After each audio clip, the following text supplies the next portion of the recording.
This is Iain Lee, BBC Three Counties Radio. It's Tuesday already. It's cold and it's dark and it's wet. Sorry about that. Tough. I struggled getting up this morning. Normally, the alarm goes off, boom, I'm up, I'm there. This morning it was hard work. I was really not feeling the urge to get up. But I watched 15 minutes of Dragon's Den. Yeah, I taped it. And that kind of set me up. Seeing that the couple sell their tarpaulin covers for caravans really was enough to give me the boot up the backside I needed. On the show this morning, lots and lots of stuff, including drivers in the three counties caught committing crimes on camera. Oh, I see what they've done there. By members of the public. What have you spotted motorists doing on our roads? The fire at the St Albans recycling plant is affecting water supplies to the area. Our reporter Justin Dealey will bring us all the latest news. And there's a new... this one gets me angry. There's a new etiquette guide for cinema goers. What annoys you most about other people in the cinema? Lots of ways you can get in touch. You can go to the Facebook page, facebook.com/BBC3CR. You can text 81333, starting your text 3CR, or you can give us a call, 08459 455 555. Had to think for a second there. BBC Three Counties Radio. Once, during a screening of the terrible film Paranormal Activity, I told a young lady to, how can I phrase this on the radio? Kindly shut up. I didn't say that. She was talking all the way through it on a mobile phone, and someone told her to be quiet. She went, yeah, all right, whatever. And she was quiet for 10 minutes, and then she started talking again, and I very loudly said, would you shut the bleep up, please? I put the please in at the end so that it would sound polite. But would you shut the bleep up, please? And she did. And then I went and complained afterwards to the manager, and after a 20-minute argument with him, got my money back. That's what I'm talking about. What annoying... There are lots of annoying things at the cinema. Why... I buy the... what are they called? The nachos. Are they called nachos? Nachos. How do you say it? I don't know how you say it, but I say nachos when I order them, and maybe that's why they've been giving me a funny look. They're noisy. And it turns out the crunch that you hear in your head when you eat them, other people can hear that crunch as well. 08459 455. Now, police in the three counties have begun receiving people in the three counties have begun receiving warning letters from the police after they've been caught on camera committing crimes filmed by members of the public. A new website has been set up called policewitness.com, and people are encouraged to film others committing crimes. Then they're told to upload it to the website. So far, one motorist caught on the A508 between Milton Keynes and Northampton has appeared in court charged with dangerous driving. 4 other people in the Thames Valley police area have received warning letters from police after they were caught on camera. Well, our reporter Victoria Cook has been looking at the site. Good morning, Victoria. Morning. What's it all about? Well, this is quite a new website, quite a new idea. It's been set up so that, just as you say, if you are able to catch people doing something wrong, and it doesn't have to be driving, it can be antisocial behaviour, all sorts of things. Some cyclists, for example, have helmet cameras. If you are... Oh, do they? Oh, for goodness sakes. All this footage can be uploaded to this website. It's a sort of portal, so the people that run the website then will contact the relevant police force and say, look, we've got this footage, would you like to have a look at it? There are number plates on here, and if you go on the website, there are a couple of videos that you can see. Mainly what they ask people to do is to go onto YouTube, which is another video website. I'm sure a lot of people have heard of that. And you then... What's it called? YouTube? YouTube. I should check it out, thank you. That's right, do check it out. But what they say to people is set up an anonymous account so that it's like Police Witness 405. Okay. And then upload it to the Police Witness website. If you look at the site, it says it seeks to encourage active community policing, where normal members of the public can take steps to ensure they don't become victims of crime, antisocial behaviour or dangerous driving and like. It says we provide an easy and effective way to report the incidents that you capture on video. So there's quite a lot up there. Wow.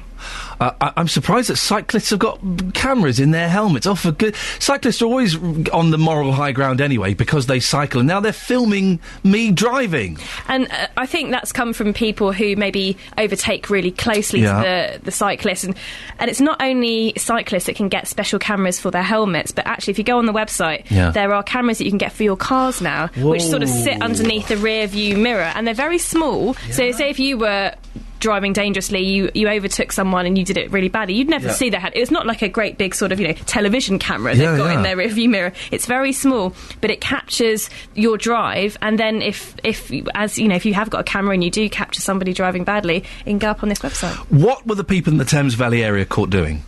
Well, there are 4 particular videos of interest. One particularly shows somebody who, actually, if you have to give way to oncoming traffic because there's parked cars on your side of the road. Yes. So this motorist with the camera in their car had pulled over to give way to the oncoming traffic. There's parked cars on the left, but the person behind them didn't want to wait, so overtook them, the parked cars, and squeezed between them and the oncoming car, and just at the last minute managed to get through. There's other things like undertaking, red light jumping, talking on a mobile phone in a van in the fast lane. That's on the the thing M1. that annoys me, people talking on the phone when they're going around a roundabout and they're on the mobile phone. Come on now. Steady That's right, on. one-handed. Yeah. Although saying that, my dad in the 70s used to be able to roll a cigarette whilst driving up the motorway. I don't think you're allowed to do that anymore. I think they've changed the rules. I think they might have. OK. Now, these people that are caught on camera, what happens to them? Well, so far, like I said, this website's quite new, so I think the police are still thinking, how do they deal with the information that's coming through that way. So what we've heard so far is that these warning letters are being sent out. Obviously, they can see these motorists' number plates, and they can obviously they can write to them and say, look, we've seen this video of you doing X, Y and Z. This is a warning. And that's the sort of letters that are being sent out so far. But as we mentioned earlier, one motorist was in court last week charged with dangerous driving, and that was on the A508 from Milton Keynes to Northamptonshire. They've pleaded not guilty, but the video shows them overtaking a vehicle. It's a single lane road. They overtake the vehicle, but rather than just going around them, there's a set of bollards in the way, so they end up going on the wrong side of the road, round the bollards, and then pulling back in front. So Thames Valley Police so far have sent out 4 warning letters, and They say they will send out a number of these warning letters before prosecuting. It depends on what they've done, really. If you look on the website, one driver in a DVLA van was caught parking in a bus stop whilst his colleague went shopping, and he's been issued with a fixed penalty notice, quite ironically. Good. You've been lurking behind bushes, filming people driving badly, have you? I have, yes. I thought it would be interesting this morning to hear from the people of Beds, Herts and Bucks, to hear what they've seen people doing behind the wheel. So I thought you might like to have a listen to what I've been up to. OK, let's see. It's just gone 4 o'clock, it's rush hour in Luton, and I'm standing on the side of Stewart Street. I'm going to stand here for about half an hour and see how many people I can spot breaking the law. There's a female driver that's just gone past me on her mobile phone, completely oblivious, just one hand on the wheel. There's a Volvo driver that's just gone past on their mobile phone, and they're actually right behind a police car. There's my first texter, approaching a speed camera with a silver mobile phone in one hand on the wheel, and absolutely no attention being paid to the road whatsoever. It's wet conditions, people are braking to approach the speed camera, and that guy just didn't have a clue. That's the 5th person on their mobile phone. Now the traffic has started to slow down in front of me on Stewart Street, and I've noticed that as people start to come to a bit of a stop, a lot of the phones are coming out. That's the 2nd texter I've just seen. One eye on the traffic as he's creeping forward, the other on his phone as he's texting. This guy's just gone round the corner with one hand on the wheel, and the other hand is using a mobile phone, a bit like a dictaphone. There goes the 9th driver on their mobile phone. That's the 12th person on their mobile phone. That guy was driving along with his head, I can see him going off into the distance. His head is completely to one side as it pins his mobile phone against his shoulder, so he's got 2 hands on the wheel. Unbelievable. Well, I've been standing beside Stewart Street in Luton for half an hour during rush hour, and I've seen 14 people on their mobile phones talking whilst driving without a hands-free kit, and 4 people texting whilst driving, one eye on the road and one eye on their phone. Incredible stuff there, Victoria. Thank you very much for that. You see it all the time, people on their mobile phones. There's a lot of people on their mobile phones, but maybe if they think that people are driving around with cameras in their car, they might not. I'm in two minds about this, to be honest. Thank you, Victoria. What do you think, dear listener? Is it a good idea, or is it... it's a bit worrying, isn't it, thinking you could be filmed without knowing you're being filmed? But I guess we've mentioned this before, and it always gets a big response. What kind of naughty things have you seen other drivers doing? Women putting on makeup. You don't do that, do you? No. No, I've seen that a lot, and I know it's a cliche. Saying that, I've also seen a man having a shave. Not a wet shave. He didn't have a bowl of water, but he had an electric razor doing a shave as he's been driving. What have you seen? 08459 455 555. Oh, fantastic. Ollie Moores. Do you like Ollie Moores, Victoria? I do like Ollie Moores. One of my favourites. The modern beat Moores, that's how you say it. 08459 455 555. What have you seen naughty drivers doing? We've all seen them on the mobile phones. Very naughty. Having a cup of coffee, is that bad? But women, I've seen women doing their makeup in the car. That really is totally inappropriate. We're also asking you for your cinema etiquette. We'll get to this later on. There is a kind of a list of cinema etiquette. I've had a tweet that I can't read out. I can't read that out.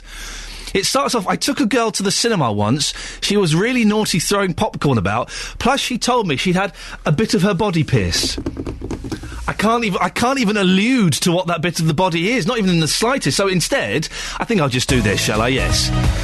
Oh dear, Watco, you've given me a heart attack there. Anyone else grooving out? I'm grooving out. I'm literally grooving out. I'm on a swivel chair that's on wheels, and I'm grooving out to it.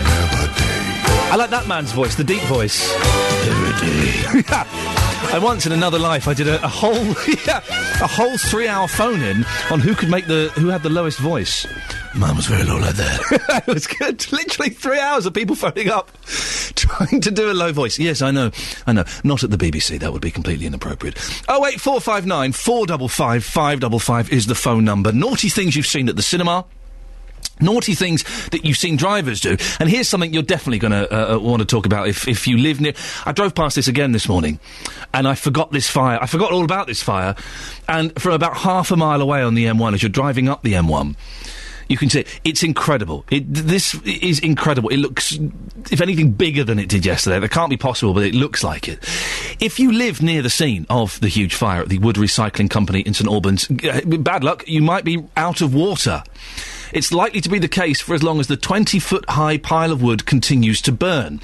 The recycling plant went up in flames at midnight on Saturday after this pile of wood caught fire. Residents are outraged that neither the County Council or the Environment Agency listened to their concerns about the height of the wood and the rubbish kept on site. Well, yesterday, Victoria Owen from the Environment Agency admitted they have had problems with the site in the past.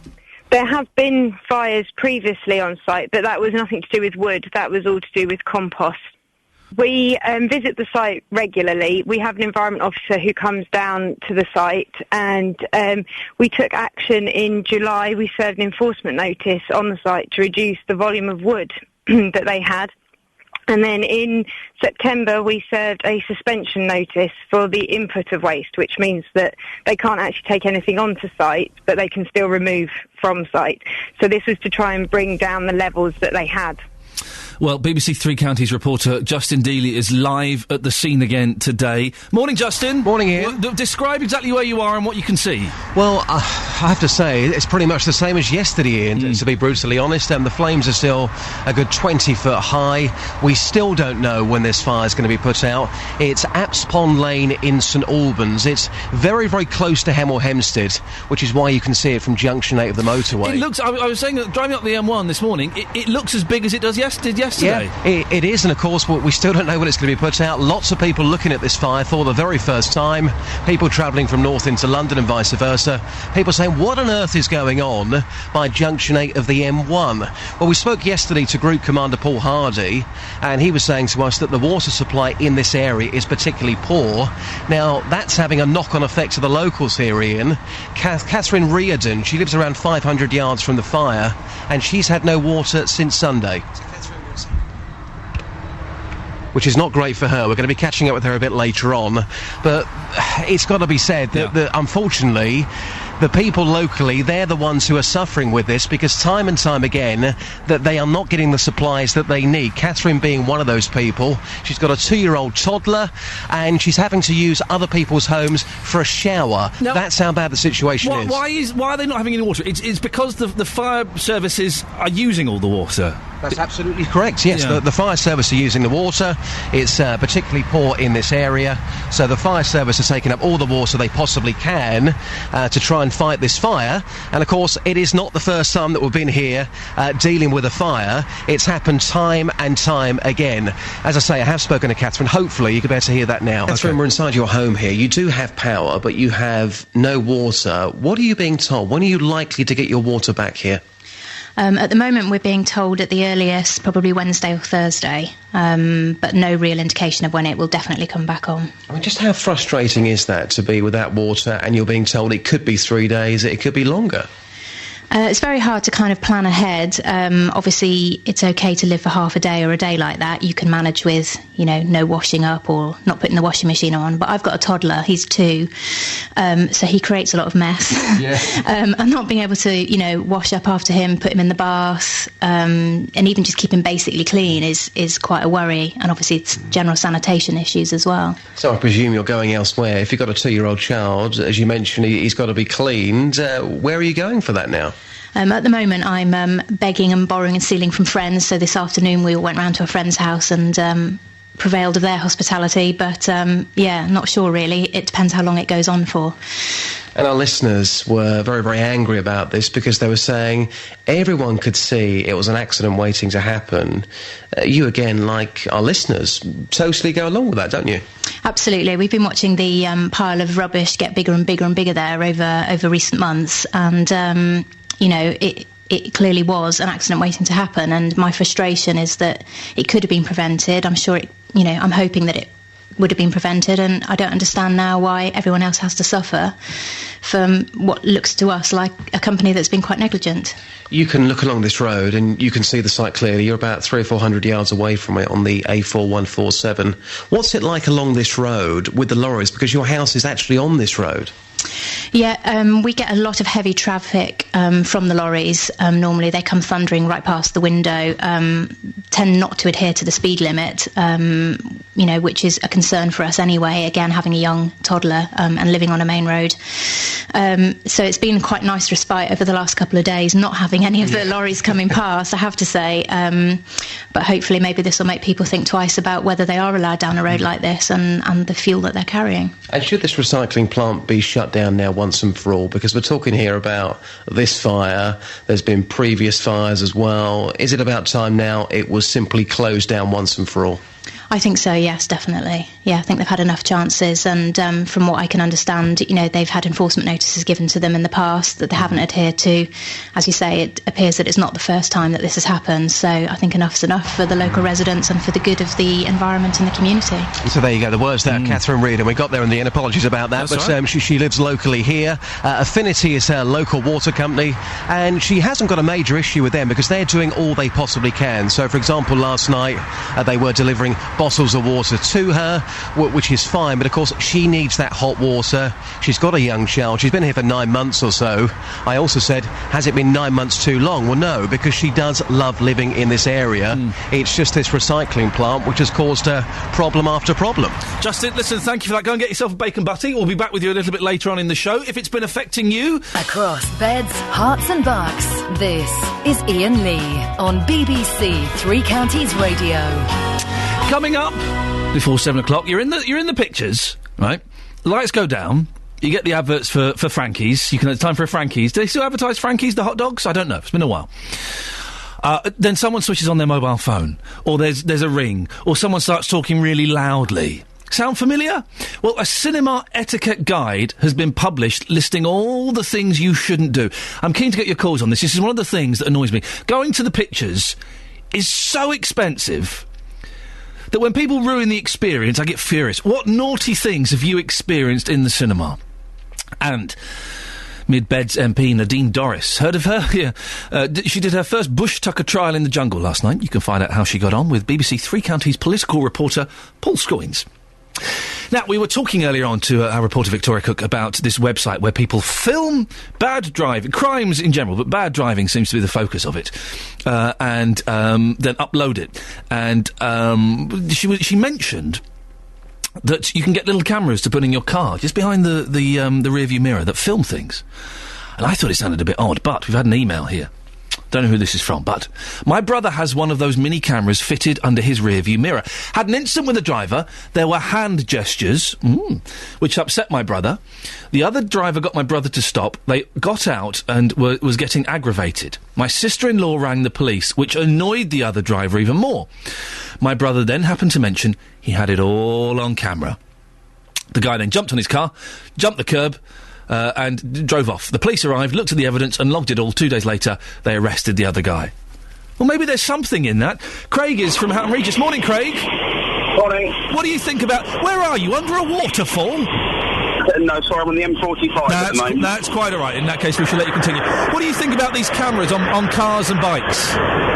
Well, initially, I thought perhaps a little bit over the top, but I had an incident last year where I really wish I'd had one, so I think that's a good thing. I was riding along on my push bike along Tide Farm Road in Houghton Regis, residential road going uphill, so you can appreciate it wasn't going desperately fast. Van ahead pulls up to the junction coming onto my road.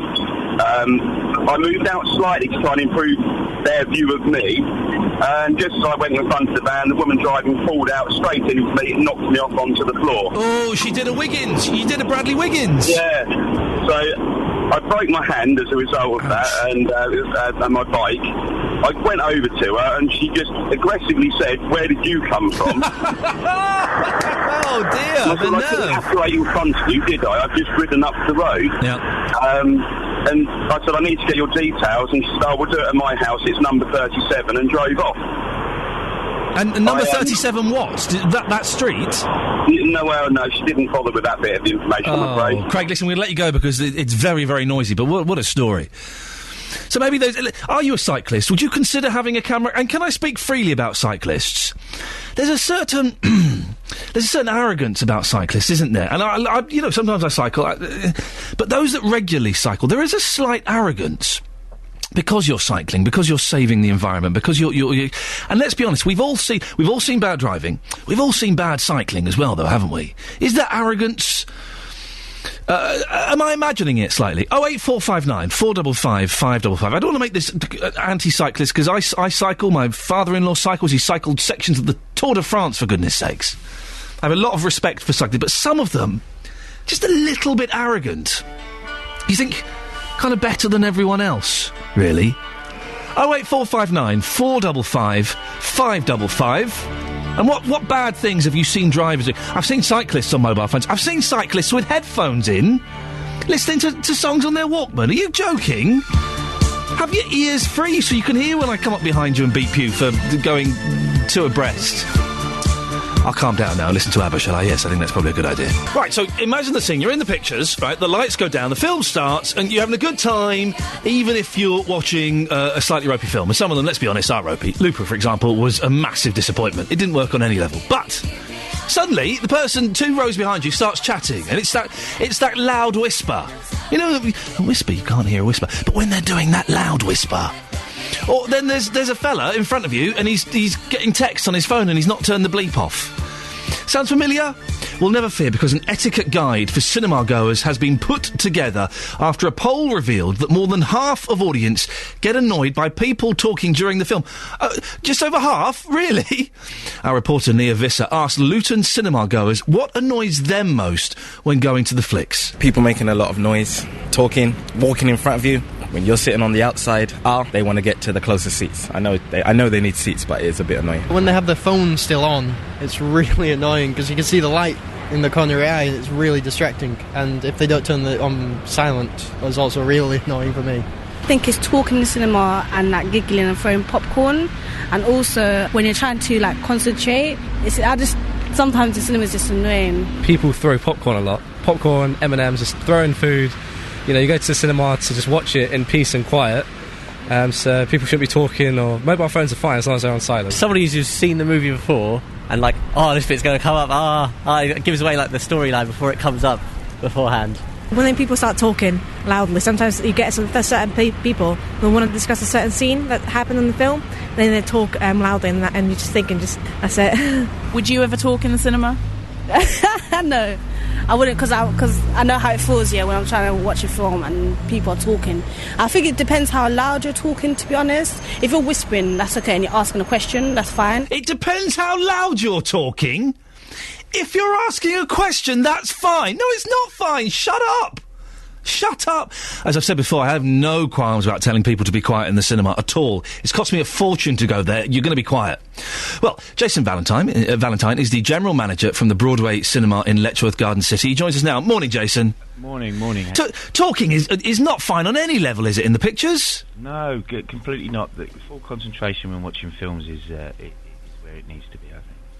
What kind of naughty things have you seen other cinema goers doing? We haven't. I mean, here at the Broadway, we try and offer a customer service which is really second to none, and we don't tend to experience too many problems here after some of the things I was hearing on the radio there. Jason, is your mouth anywhere near the machine you're talking to? It's very quiet. Sorry, yeah. That's better. Thank you very much. Well, the people. Why do cinemas sell such noisy snacks as well? We tend to, at the Broadway, for example, like with crisps, we don't sell crisps in the bags. We sell them in boxes. But popcorn, it can be a problem, as just heard just recently. Jason, listen, we're going to have to let you go. For some reason, it sounds like you're calling from space. I don't know what's going on there, but thank you very much for your time. It's Jason Valentine there, from the Broadway Cinema in Letchworth Garden City, or from Alpha Centauri. We just don't know. What things annoy you in the cinema? They do sell... They don't there, obviously, but they do sell noisy snacks. You know when you eat crisps, that noise you can hear in your head? Well, guess what? It turns out other people can hear that as well. Nachos. I still call... Apparently it's pronounced nachos, but I'm calling them nachos. They're so noisy, aren't they? People talking. That young lady there saying, well, as long as you're talking quietly... okay, we're kind of running out of time, Jason, but I think you're there with us now. Yeah, sorry about that. Can you hear me? Yeah, that's quite all right. What would your advice be to someone if they're sat in the cinema and they're not enjoying the experience because of noise? Well, the most important thing is whether you speak to the individual people making noise or you speak to a cinema operative who will come in and speak to the individual. Because we don't have ushers anymore. We need ushers in the cinema, Jason. Exactly. One thing we do at the Broadway Cinema have a good balance of ushers who check the screens regularly while the film is started and while the film is playing. Okay, listen, Jason, thank you very much indeed. It's good for you. That's what we want. We want someone who's a bit grumpy. We want a grumpy woman with a torch. That's what you want in the cinema. A grumpy woman with a torch. You get a torch shone in your face and a hefty shh. You'll shut up. Unless you've got a knife, of course, and then it could get nasty. Lots for you to talk about this morning. Naughty things you've seen drivers doing. Are cyclists a little bit arrogant? They're always constantly saying, well, no, hang on, we want more rights. No, give us... No, we're not ruining the environment. What are you doing is riding a bike. Come on, I've been doing that since I was 17. Now, 08459 455 555. And what annoys you about the cinema? Coming up next... Political reporter Paul Scoins will be discussing the issues of the day. Nadine Dorries being covered in bugs. Well, we should have been talking to our political reporter Paul Scoins about Nadine Dorries in the jungle. We can't get hold of him. Scoins, if you're listening, you're fired. On the subject of cinema. This is a good one, Jules. Bad habits in cinemas. This is a good one. In the cinema, people sitting too close to me, full stop. Oh, yeah, if there's loads of seats, and this has happened to me, if there are loads of seats, why would you sit next to me? Sorry, go and sit over there. Or don't sit right in front of me. The cinema's half empty. For goodness sakes. 08459 455 555 is the telephone number if you want to give us a call. Now, Mid-Bed's MP Nadine Dorries faced her first Bush Tucker trial in I'm a Celeb last night, but she was more than prepared. My concerns are claustrophobia. I just know that might be my problem. You know, I've got to try and think over it and deal with it. I'm absolutely determined to win this. I'm absolutely up for it. The challenge was bug burial. 10 minutes underground in a locked coffin, with over 3,000 little bugs crawling in. She was up against Helen Flanagan, you know, the girl from Coronation Street, who lasted a minute. Nadine, on the other hand, lasted 5. That's more cricket's gone in there. What's wrong, Nadine? It's really biting into my knee. Oh, it's really hurting. Feel free to brush it off. I can't, I don't want to. 4 minutes gone. Okay, I think I need to come out. Oh. If you want to come out, you've got to say the words. Oh, it's supposed to get me out of here. All right, let's get you out. Well, despite how hard she tried, it wasn't good enough for the public. The public have decided the person they want to see face rotten rhymes is...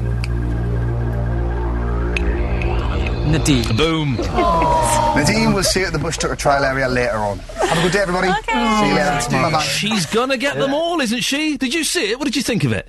Good sport or silly old sausage? 08459 455 555. There's a new website that started where people are encouraged to upload video footage that they've taken of drivers behaving badly. Mobile phones swerving all over the place, that kind of stuff. Well, Barbara is from Hitchin. Morning, Barbara.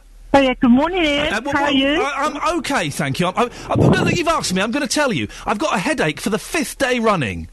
Oh, well, yes. Well, you suffer with migraines, I've suffered with migraines in the past, so you've got my sympathy. I'm going to the hospital next week and have some tests. And if they have to take my head off, Barbara, they can do. I don't care. Now, listen, what have you seen bad driving-wise? Oh, well, at a Pelican Crossing here in Hitchin, which I use on a regular basis, the traffic will stop on my left-hand side coming towards me, and I wait and I go to cross, I get into the middle and the traffic coming from the right.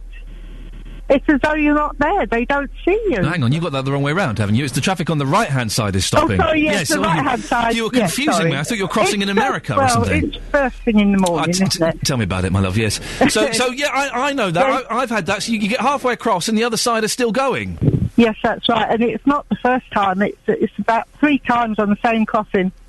Have you got a video camera that you can use? No, but I'm very tempted. Film it. Go and film it. Upload it. Get them done. You know, this time of the year, you wear your little beanie. You can have a little one on the top of your beanie, can't you? Your hat. You could have. I'm glad you explained what a beanie was. I was worried for a second. Yes, you can have a beanie cam.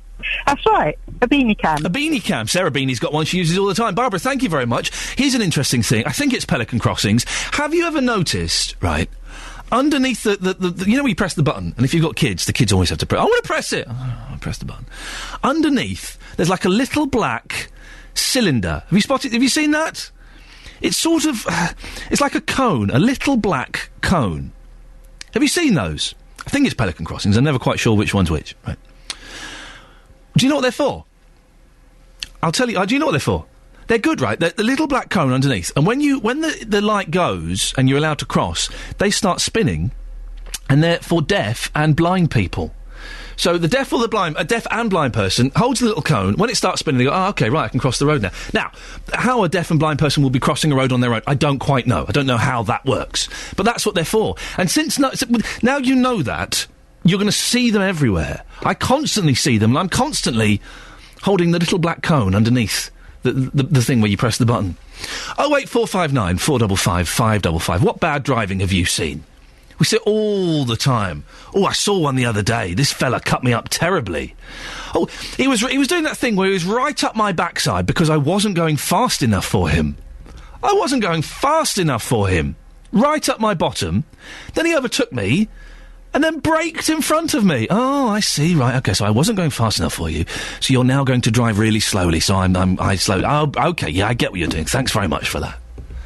Would love to have filmed that, but I was driving. I'm guessing you're not encouraged to do the filming if you're driving. That would probably be slightly inappropriate. 08459 455 555. You can text as well, of course. 81333. Starting your text 3CR.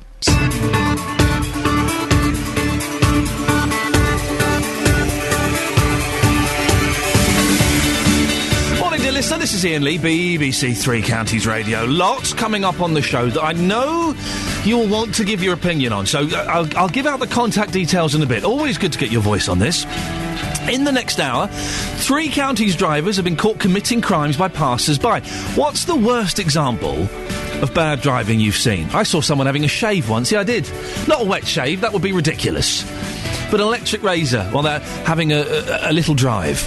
The fire in St Albans leads to water shortage for residents in Leverstock Green. Our reporter Justin Dealey is at the scene of the fire. And those e-cigarettes, have you seen those? They're like the little kind of plastic cigarettes. Some of them give off a bit of smoke. Should your colleagues be able to smoke them at work?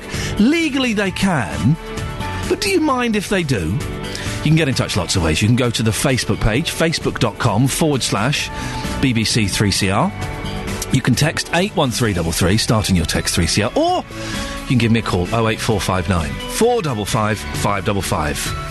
BBC Three Counties Radio. Now, drivers in the 3 counties are receiving warning letters from the police after they've been caught on camera committing crimes filmed by members of the public. A new website has been set up called policewitness.com. People are encouraged to film others committing crimes. Then they're told to upload it and it can be shown on the website.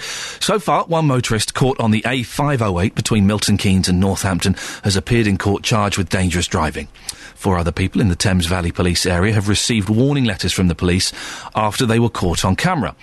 Well, Alan Featherstone is the former Assistant Chief Constable of Northamptonshire Police and the founder of the website policewitness.com. He joins me now. Good morning, Alan. Morning, Ian. Why did you set up the site? A number of reasons, really, not least because, like a lot of your listeners already, we came across incidences of horrible, horrendous, dangerous driving on an almost daily basis when both Matt and I, my business partner, were doing a lot of mileage. Matt had recently sold his business and wanted to do something that was more altruistic, shall we say, and having retired from the police service, I wanted to do something that helped the community and moved the community forward in terms of its engagement with the police and helping itself. Give us some examples of some of the things that you've seen that kind of spurred you on to start this website up. The very day before our cameras were delivered, I was junction 19 of the M1, trying to get onto the M1 from the A14, and a van, I beg your pardon, just came down the outside of me, bollarded straight in front of me and cut me up. And had I not braked fiercely, then he'd have just taken my front end off and claimed that I'd driven into the side of him, I have no doubt, because he had 2 other people in the cab with him. How successful has this website been? Very successful in terms of people engaging, people understanding what the need of it is. We just need more awareness of it. The people who are engaged with it are phenomenally impressed with it and with the outcomes that it can get. So how does it work? You upload a video to YouTube and then your site links to that? Is that how it goes? Only if you tell us where it is. Right. So if somebody uploads a video to YouTube and doesn't share that location with Police Witness, then it remains entirely private. Well, I say entirely private to you, but I suppose if you scanned YouTube, you might come across it. Yes. But unless somebody knows the URL, the unique code to identify it, then you could actually have your own private videos on there. Why aren't you encouraging people to send these videos straight into the police? Oh, we'd love them to. We have no problem with that at all, except that some police forces simply won't do anything with them. They didn't have a process in place for them. We tried to get them to put one in place, and most of them wouldn't do at that time because they didn't want to open up either a can of worms or an unlimited workload. And I understood that, having done what I've done for 30 years, fully understand and appreciate that, but we actually went to great lengths to ensure that that wouldn't be the case and that it was a big positive for both the community and the police service. There are some people that might say, and we'll speak to someone in a second who might say this, that we're already filmed and monitored enough. Why are you encouraging more people to do more filming? The police service has never been in a great position in terms of being able to have police to deal with every incident that comes up. Indeed, there was evidence through the 90s and the early 2000s that the more police officers you engaged with, and put on the streets and allowed people to engage with, the more response you put on the end of a telephone, the more the people called us and the more incidents we got. So this is about trying to help people to help themselves in a time of shrinking resources. The police service is never going to get more resources, and people should be in a position to help themselves not only on the roads but in their communities with antisocial behaviour. Well, joining us on the line now is Nick Pickle from Big Brother Watch. Morning, Nick. Good morning. This sounds like a pretty good idea, doesn't it? It's stopping bad and dangerous driving. Well, it's not stopping bad and dangerous driving, it's filming people doing things and then sending it to the police afterwards, which to me massively sounds like policing on the cheap. I mean, do we want to live in a country where rather than the police being responsible for catching criminals, we kind of delegate that to anybody who can afford to stick a CCTV camera in the front of their car? But Nick, this is kind of, you know, a sort of, I guess you could call it a low-level crime. And as Alan said, there are cuts being made everywhere. Doesn't it make sense that we kind of take on a bit more of a social responsibility? I think there's a difference between social responsibility and reporting a crime to the police and saying, I've got a CCTV camera in the front of my car, I'm going to drive around, and anybody who does anything I don't like, I'm going to shop them to the police. I mean, aside from the legal issues, and personal CCTV is currently exempt from the Data Protection Act, but if that changes, then people are going to have to, display notices, and even now, if you collect personal information, if you film children, then there's already legal issues about the footage you're capturing, so it's not as straightforward as it sounds. And perhaps not surprisingly, we went through all those issues when we set the company up, and not least, you'll understand from my previous perspective. So all those issues are covered and have been covered, and we're very, very conscious of that. But realistically, you say, is that the society we want? And if the Data Protection Act is changed, the Data Protection Act isn't going to be changed, not for personal use issues, and we cannot afford the police service that could do something like that. It will reduce dangerous driving, it will improve the standards of driving, and it will improve the standards of behaviour on the streets where communities have poor behaviour and antisocial behaviour if enough people do it and people begin to realise that they're going to be captured. How many people... in a second, Nick, sorry, how many people have you got involved with the site so far? Oh, hundreds. Right. Hundreds of people, and we haven't got any budget for publicising it, and what we want more than anything else is more and more people to come on board. We don't care whether they use our cameras, we want them to submit the evidence and change communities. So, Nick, it seems like people are interested. Well, I think the interesting point there is, look how many cameras we already have monitoring the roads, and have they reduced dangerous driving? No. Well, they don't capture, I'm doing your pardon, but they don't capture film that the police can use. The cameras that monitor the roads in the main are to monitor traffic flow. Very, very few are capable of or designed to capture the film that would identify an incident, and they certainly don't record it. Well, but this is the point, is most motorists will not know the difference between what you've just outlined there, they see a camera, and most motorists will not see, when they're driving past, a little camera hanging off someone's rearview mirror pointing at them. So actually, the deterrent value, unless you're going to drive around with your car blazoned with posters saying, this car is a CCTV camera filming for dangerous driving, where is the deterrent factor that actually is going to create people? And one more point. Very quickly, Nick, we'll let Alan come back. Very important to explain how it is you're paying for the website, because you're making it sound like a social project here, and I understand it's a business, but I think you've got to be honest with people about that. Let's deal with those 2 points first of all. The deterrent factor first of all, Alan. Where is the deterrent? If people don't know they're being filmed, then they're not necessarily going to change their behaviour, are they? We do have people who choose to put police witness stickers or badges in their windows, and that's fine. But the deterrent factor comes in the fact that people know that they will be captured if enough people have cameras in their car. So particularly if it's in a local area, but whether it's for antisocial behaviour or for driving, the more people are captured, the more they don't know where that camera has been and where they can be safe, in inverted commas, in committing their ill deeds, then the more the deterrent factor kicks in. The more of us act for our own communities, the more effective the deterrent is. Nick mentioned how is this being funded? We funded it entirely ourselves at the moment, and I'm not naive, we can't carry on like that, but when we set the website up and paid for it ourselves, we do sell cameras on the site. We aren't selling massive amounts of cameras, again, because we haven't got the marketing budget to get the profile in order to get people there from that point of view. But the funding at the moment is all being reinvested, whatever we do make, in order to make it bigger and bigger and bigger to achieve the objectives of the company. Where would you like the funding to come from? For this website, are you looking to government funding or to make it a business? No, on the contrary, we've set up a business that will be self-funding. But all we've said is we'll replough the money back into the company for at least the first 2 years until such time as it's grown. And if it takes 3 or 4 years for it to grow big enough for us to get that community engagement and that swell of opinion and support, that people start to do it and create that deterrent effect that Nick doesn't think will be there at the moment, and I agree with small numbers, then we'll keep on doing it. Nick, it's an independent business. We've got to applaud that, haven't we? Well, I think the important thing is let's look at the deterrent effect. Britain already has more CCTV cameras than anywhere else in the world, just about. Is our crime rate massively lower? No.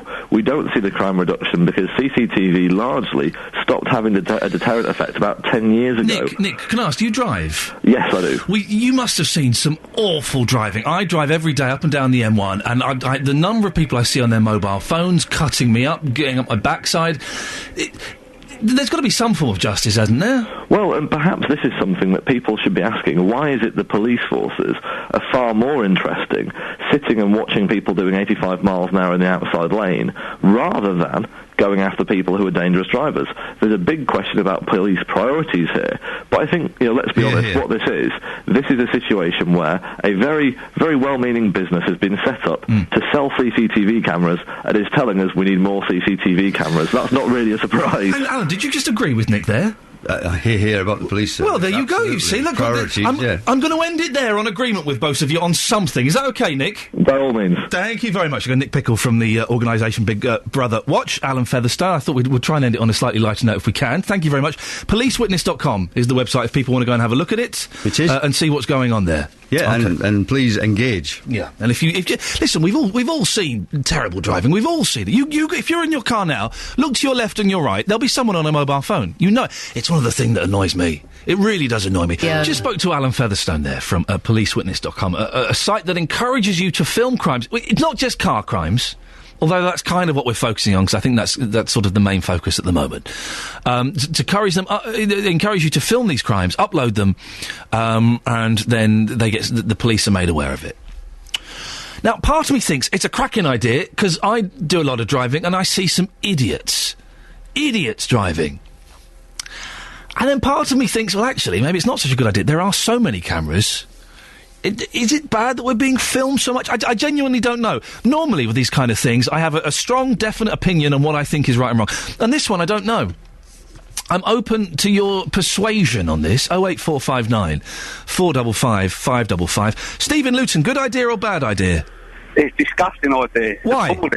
It's a joke. I mean, if I want to live in Russia under dictatorship and communism, I'd go over there. But this is supposed to be England, freedoms, liberties. It's the way people are brought up. You don't cane the kids at school.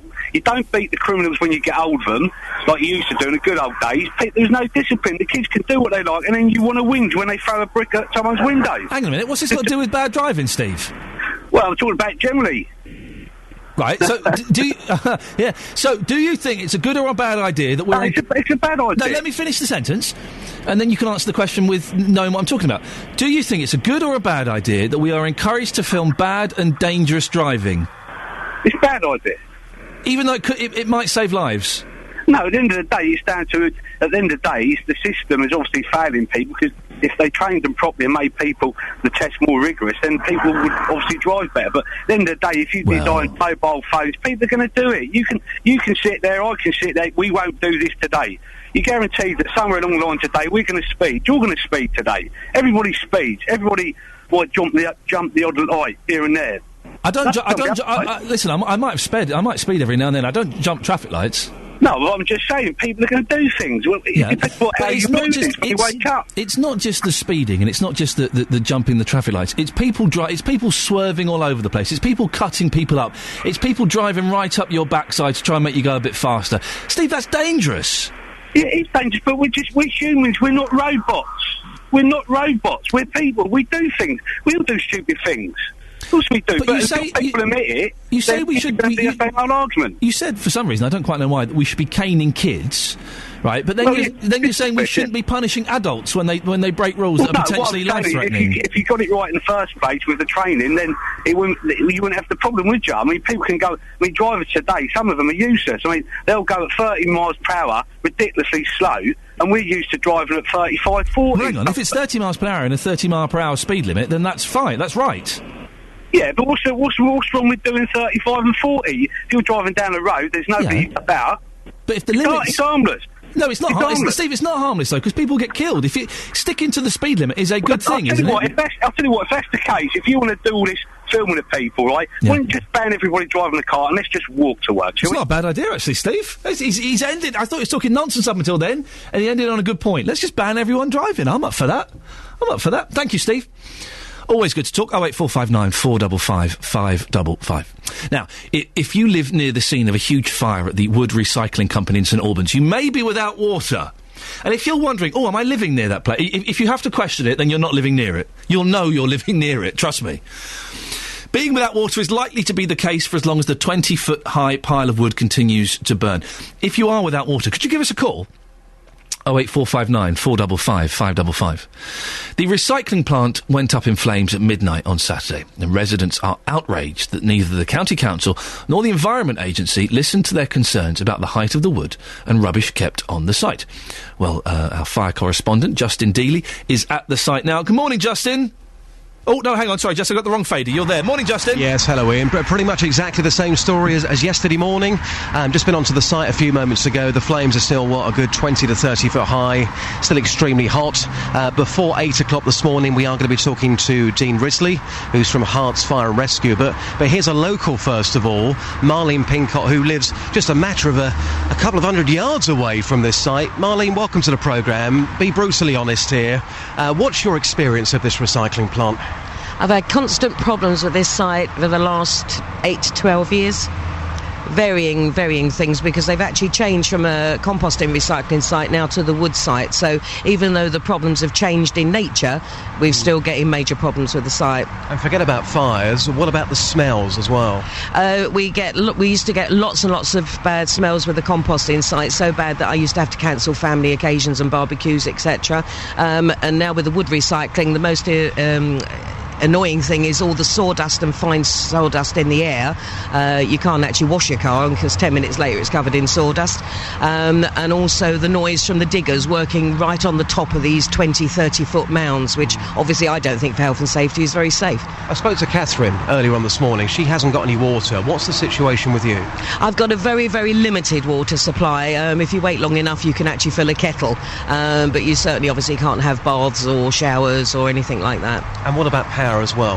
I've got no mains power. The electricity board or whoever it is have actually supplied me with a generator, so at least now I've actually got some power. You're getting by, but you're absolutely furious about this, aren't you? Yeah, I am. I mean, in this day and age, it shouldn't affect me like this. It's more like wartime situation. And I'm so livid with this place, and the fact that they've been complained about, local residents, and even though there's not many of us, have complained about this site year on year on year, and nothing is ever done. Okay, I've got to hand back to the studio in just a second, but I just spoke to a man a moment ago who's a volunteer.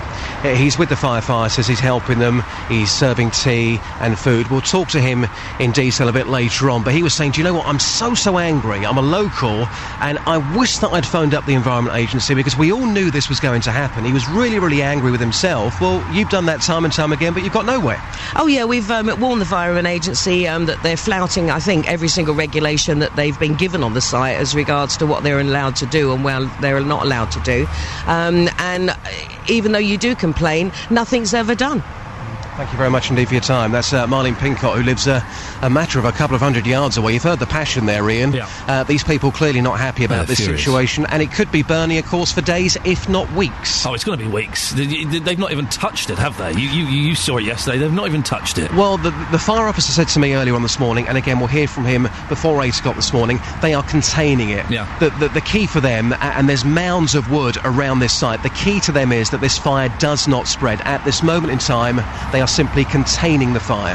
And well done you, Justin, as well, can I just say, for finding the man who's dishing out the food and the drink and going to interview him later on in the show. Oh, I'm looking forward to that. He's not silly, is he, Justin Dealey? Thank you, Justin.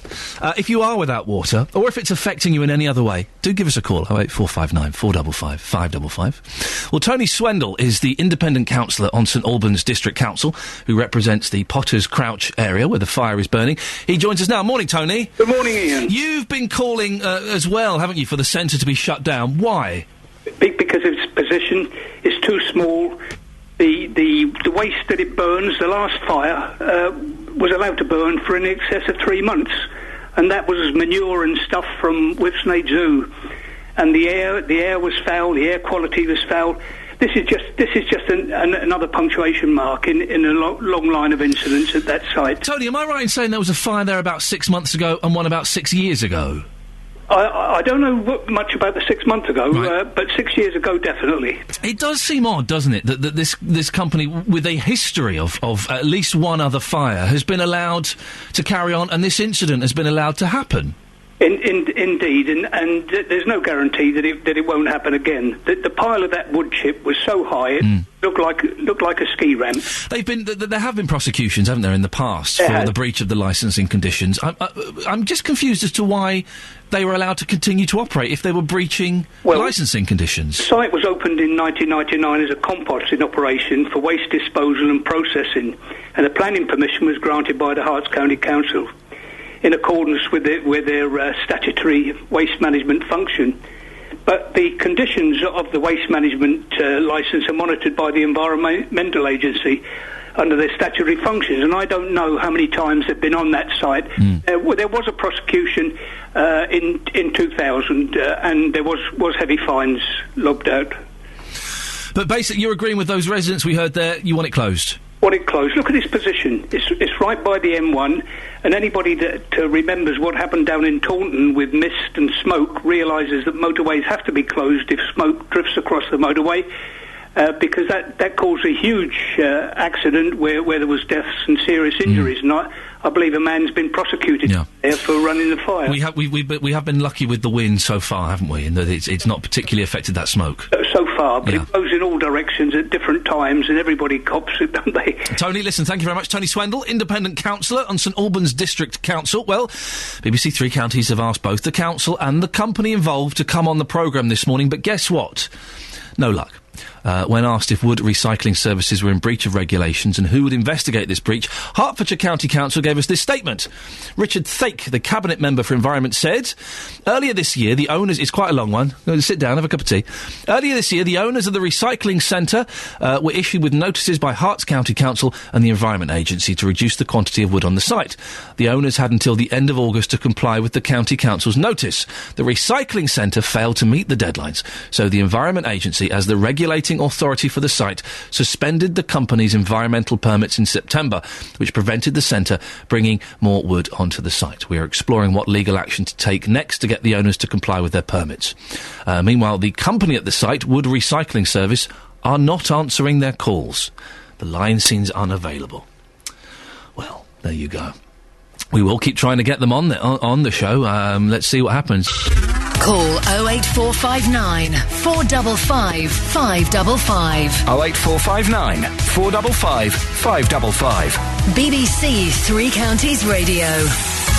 Good work, Catherine. Excellent bulletin there. Coming up in the next half hour, should your colleagues be able to smoke e-cigarettes at work? Have you seen them? They're like those plastic things that have a bit of smoke, steam coming out of the end. Legally, they can, but do you mind if they do? And Mid-Beds MP Nadine Dorries did her first Bush Tucker trial on I'm a Celebrity. We'll be finding out what happened if we can locate our political correspondent, Paul Scoynes. If you see him, he's a tall man with broad shoulders. He looks a little bit like a sad bear. If you see him wandering around, could you point him in our... He does, doesn't he? Could you point him in our direction and tell him we want him? Please, 08459 455 555. We've been talking about dangerous driving. There's a new website, policewitness.com, where people are encouraged to film not just bad driving, but antisocial behaviour. Upload it, and then it's sent on to the police, and action is possibly taken. And some people have been prosecuted, some people have been sent warning notices. We're asking for your experiences with bad driving. We've all seen it. We've all seen people on their mobile phones. I've seen people reading newspapers while they're driving. They're terrible, honestly. 08459 455 555. Pat's from Houghton Regis. Morning, Pat. Good morning, Ian. What have you seen? I've seen a woman with a McDonald's in her hand, one hand, and the phone in the other. Two little children in the back. Hang on a second. She had a burger in one hand and a phone in the other. That's right. And it was a quiet Saturday morning, but she had two children in the back, and she was driving like that. And the second one that stands out is a young lady with a little baby in the front in one of those baby chairs. Yeah. And she was on the phone, and every time she had to stop up the road, the baby's head was flipping forward and backwards. And I was trying to sort of alert her to the fact, and she was oblivious, and she just drove off again. So, that's a kind of abuse of a baby, the way they're doing this when they're on the phone. Yes, it does annoy me when you see people driving badly anyway, but people when they've got kiddies in the back of the car or the front of the car, you kind of just think, be a little bit more responsible. What do you think of this website, Pat, encouraging people to film these kind of things. Good idea or a bad idea? What a great idea. I mean, that Steve you had on earlier, what sort of person is he to think that, you know, you should leave people alone that are dangerously driving? It could be one of these relatives that die at the hands of someone with a mobile phone, and it's absolutely ridiculous. But the idea of the website is good. But Chief Constable Health Hitchcock's got a lot to play in all of this, because on one of your shows he said he only warns, he gets his police force to only warn people on mobile phones in Bedfordshire. What message has that sent out to everyone? Pat, thank you very much indeed. Pat from Houghton Regis, strong feelings there. 08459 455 555 is the telephone number if you want to give us a call on that.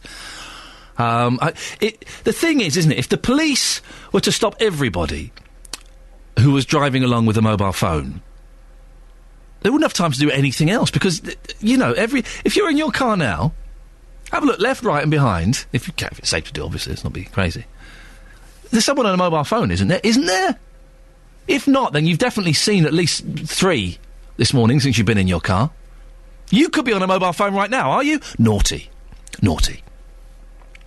Now, some workplaces are banning e-cigarettes as there's no evidence how safe they are. For smokers, they seem an ideal way around the smoking ban. But for those trying to quit, they're more comforting than gum.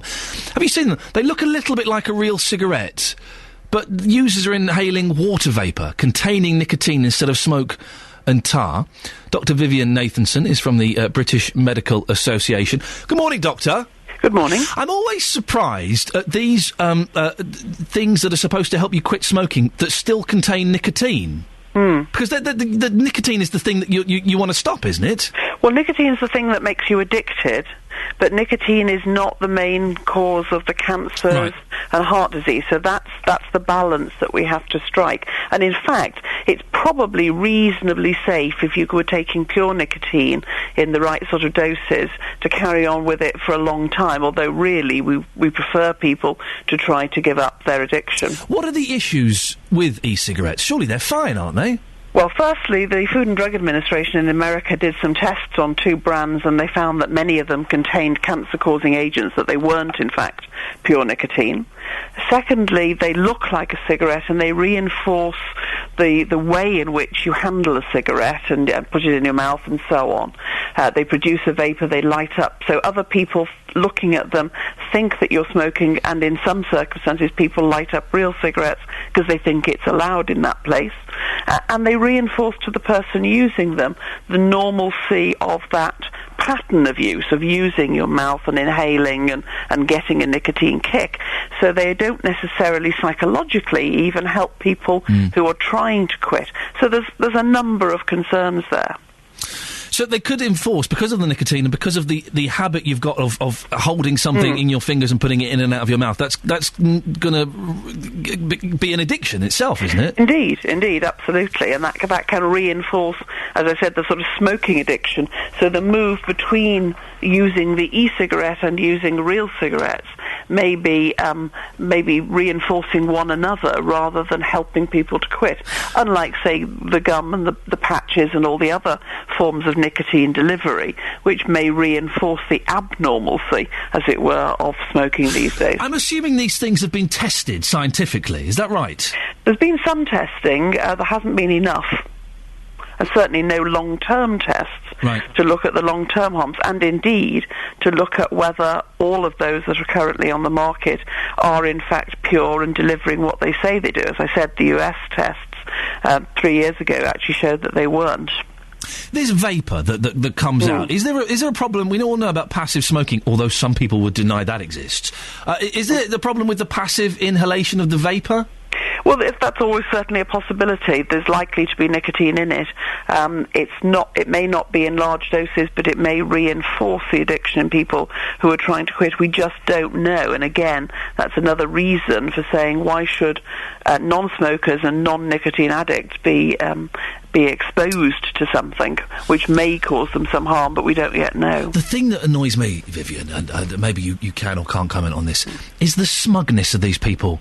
Do you know what I mean? I was at a Beach Boys concert, and there was a fella in the 2 rows in front of me, puffing away on one of these e-cigarettes, and he looked all cocky, and I thought, if you were doing that next to me, mate, I'd have a go. I was doing a stand-up comedy gig last year in a tiny little club, and one of the Rolling Stones, no less, came and sat in the front row. He was quite rude, actually, and was talking to his mates, and had one of these e-cigarettes, and he looked all cocky and arrogant. I just thought, come on now, there is a smugness, isn't there, Vivian?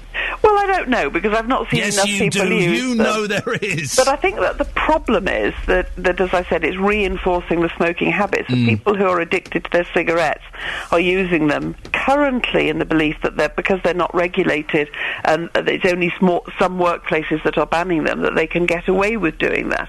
And that's the problem for the rest of us, because we see this as renormalising, and those of us who don't like cigarette smoking, mainly because of the effects on our health and those of other people, get rightly concerned. Dr. Vivian Nathanson from the BMA, thank you very much. Are you a fan of these things? What do you think? Do you agree with me? These people that use them, they do have a certain smugness. I was doing a stand-up comedy gig. I'm not really a stand-up comedian, but I was doing it as a favour to a mate. And it was a weird gig, and I was dying on my backside. Right, it was terrible. And then Ronnie Wood wanders in late with a big bling cane, sits down in the front row, starts talking to all his mates really loudly, and part of me's thinking, oh my God, it's one of the Rolling Stones, and part of me's thinking, shut up, old man. And then he gets out an e-cigarette and he's puffing away, and there's just this cockiness about it. Do you know what I mean? A real smugness. I'm sort of smoking, but I'm not smoking, but I can do this indoors, you can't stop me.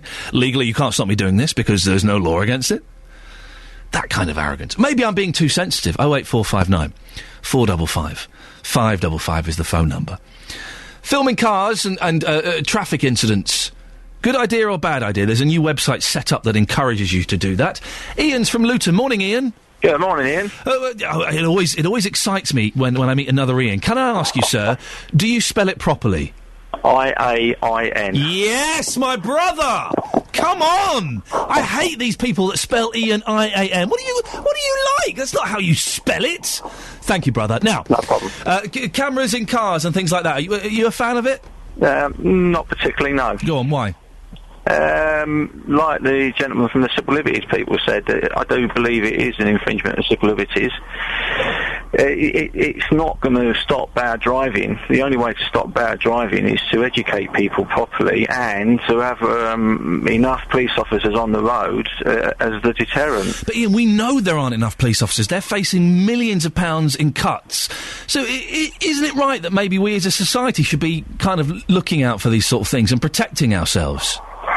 Yes, everybody is responsible for their own actions on the road, and I see numbers of people putting themselves at risk through stupid manoeuvres on the road because they're 5 minutes late for work or taking the kids to school.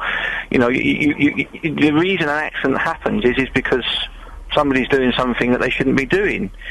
You'll never stop this, even with these cameras. Ian, what are you driving these days? I'm one of these nasty people that drive HGV for a living. Oh, hang on a second. Now I see why you're so keen you don't want people to have cameras in there. I'm not saying you personally, but a lot of these big lorries, Ian, they drive terribly, don't they? I would agree. But the thing that annoys me is anything in life. It's the bad people that make the good people bad, if you understand what I'm saying. No, I don't, but I like it. Listen, I remember something that happened the other day on the M1, okay? I pulled in front of a lorry. It wasn't an HGV, but it was a big lorry. I didn't cut him up or anything like that. I pulled because I wanted to go to the turning. I indicated for a long time, and I thought he let me in. He hadn't let me in, and he's flashing me, right? He's flashing me. Yeah. And then he pulls up beside me, and he tries to knock me off the road, Ian. He tried to knock me off the road. He's a bad driver, and if that's the case, he needs his knuckles wrapped. He needs something wrapped. Yeah. Ian, listen, thank you very much. Always nice to meet an Ian who spells it correctly. These Ian, the I-A-N. Come on, guys. Put the second I in there. Live a little. Huh? 81333. Start the text 3CR. We've got some texts here. Louise. I saw a good example of bad driving. Only yesterday on the A5 near the Travellers Rest pub, the driver took the roundabout at such speed, it spun. Then it came to a standstill and the driver and his mate sat laughing. Wow. Ian Flitwick. Me and my boyfriend saw a woman jump red lights on a zebra crossing. She was so busy on her mobile, she didn't even know the lights had turned red. I started shouting at her about being on her phone. She looked at me as if she'd done nothing wrong. It wasn't... Oh, God. It wasn't until I started swearing at her loudly she actually put the phone down. The woman was a moron. Well... a woman who isn't a moron. Good link. Huh? You see? Yes. Sophie Tyler. London bound on the M1 still slow. Delays of around 30 minutes between 11 at Dunstable and 7 as well. And anti-clockwise on the M25. Sophie Tyler, BBC Three Counties Radio. Sophie, go and have a cup of tea. I think I need one. I think you need one now. Go on. Well, Mid-Beds MP Nadine Dorries faced her... I've got to be so careful how I say this. Faced her first Bush Tucker trial in I'm a Celeb last night. But she was more than prepared. My concerns are claustrophobia. I just know that might be my problem. You know, I've got to try and think over it and deal with it. I'm absolutely determined to win this. I'm absolutely up for it. Well, the challenge was bug burial. 10 minutes underground in a locked coffin with over 3,000 critters. She was up against Helen Flanagan, you know, the lesbian from Coronation Street, who lasted a minute. Nadine, on the other hand, lasted 5. That's more cricket's gone in there. What's wrong, Nadine? The pain's really biting into my nail. Oh, it's really hurting. Feel free to brush it off. I can't, I don't want to. 4 minutes gone.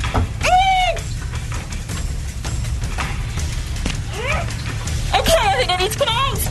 Oh. If you want to come out, you've got to say the words. Oh, I'm supposed to get me out of here. All right, let's get you out. Well, despite how hard she tried, it wasn't good enough for the public. The public have decided the person they want to see face rotten rhymes is... Nadine. Nadine, we'll see you at the Bush Tucker trial area later on. Have a good day, everybody. Okay. See you later. Bye-bye. Well, now, an hour late, we can go to our political reporter, Paul Scoynes, who was watching the show, joins you. Slept in, did you, Paul? Oh, yeah, sorry, Ian. That's Apologies. quite... My alarm did go off at 10 to 6, but Okay. there's no excuse. I want an apology on paper, please, and written in blood. Now, talk us through what she had to do, Paul. Oh, it was absolutely horrible. I've written down here excruciating to watch, because it absolutely was. I mean, yes, she was kind of clamped into a cage and suspended underneath the ground for, supposedly 10 minutes, and then they were supposed to get out and raise a flag, which sort of seemed to be the most minor thing to do at the end of a task like that. And there were, thousands. I think they mentioned 100,000 in there, but I think that might have been an exaggeration of the number of small insects. We've got maggots, cockroaches, mealworms and crickets and so on. Although Nadine... Sorry, shiver. It's horrible. Nadine didn't... Sorry, that was me shivering with you. Nadine didn't ask or didn't want to know what was in there, which was interesting, because I think she probably would have been a bit more relaxed than she actually was. How did she come across, Paul? Well, it's interesting. Eric Bristow, who's sort of becoming some sort of Cockney sage throughout the proceedings, said that she spends her life trying to get votes, and now she's got a load of votes she doesn't want. And I think it was sort of telling at the end that, you know, even though she tried to sort of gee up Helen, who sort of missed out on the previous task as well, saying, you know, don't go home, you'll be fine.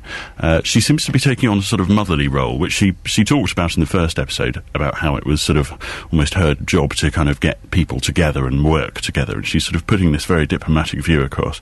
But I don't know. I mean, a lot of it perhaps she expected. She said that MPs are a conduit for public anger, so she kind of expected to be in there. Although it was unfortunate for her in a way, because they played a clip of her from the previous episode saying, how hard can it be? And I think after a lot... You can't say stuff like that. That's going to come back and haunt you very quickly. It's looking likely she's going to get even more and more tasks, isn't it? Oh, yeah, absolutely. I think, you know, the kind of pictures of her at the end when she found out she was going to face tonight's trial were sort of telling. She broke down a little bit, and her sort of fellow campers came and consoled her. It was quite interesting from the other camp, though. David Hay asked who was up against their member, and he said, oh, was it the politician bird? And I sort of kind of contrasted that with Bristow, kind of putting her arm around her, saying, well, you know, lots of your colleagues want to see you fall here, so I'm sure they're voting for you. So you kind of do wonder if half of the cabinet have got that number on speed dial 1 now. Paul, thank you very much. You go and have a lie down. Paul Scoynes, our political correspondent there, who's now also I'm a Celebrity. And I think he looks like a sad bear. Well, she's not the only one from the 3 counties to brave the jungle. Colin Baker is a local resident, having lived in High Wycombe and other parts of Bucks for over 30 years. Anthony Lane is a huge fan of Colin Baker and joins me now. Good morning, Anthony. Good morning, Ian. Anthony, I'm going to say something controversial. Do it. Why are you a fan of the second worst Doctor Who of all time? You see, I can't talk to you if you're gonna badmouth Colin. I just can't do it. Come on. But is he your favourite Doctor?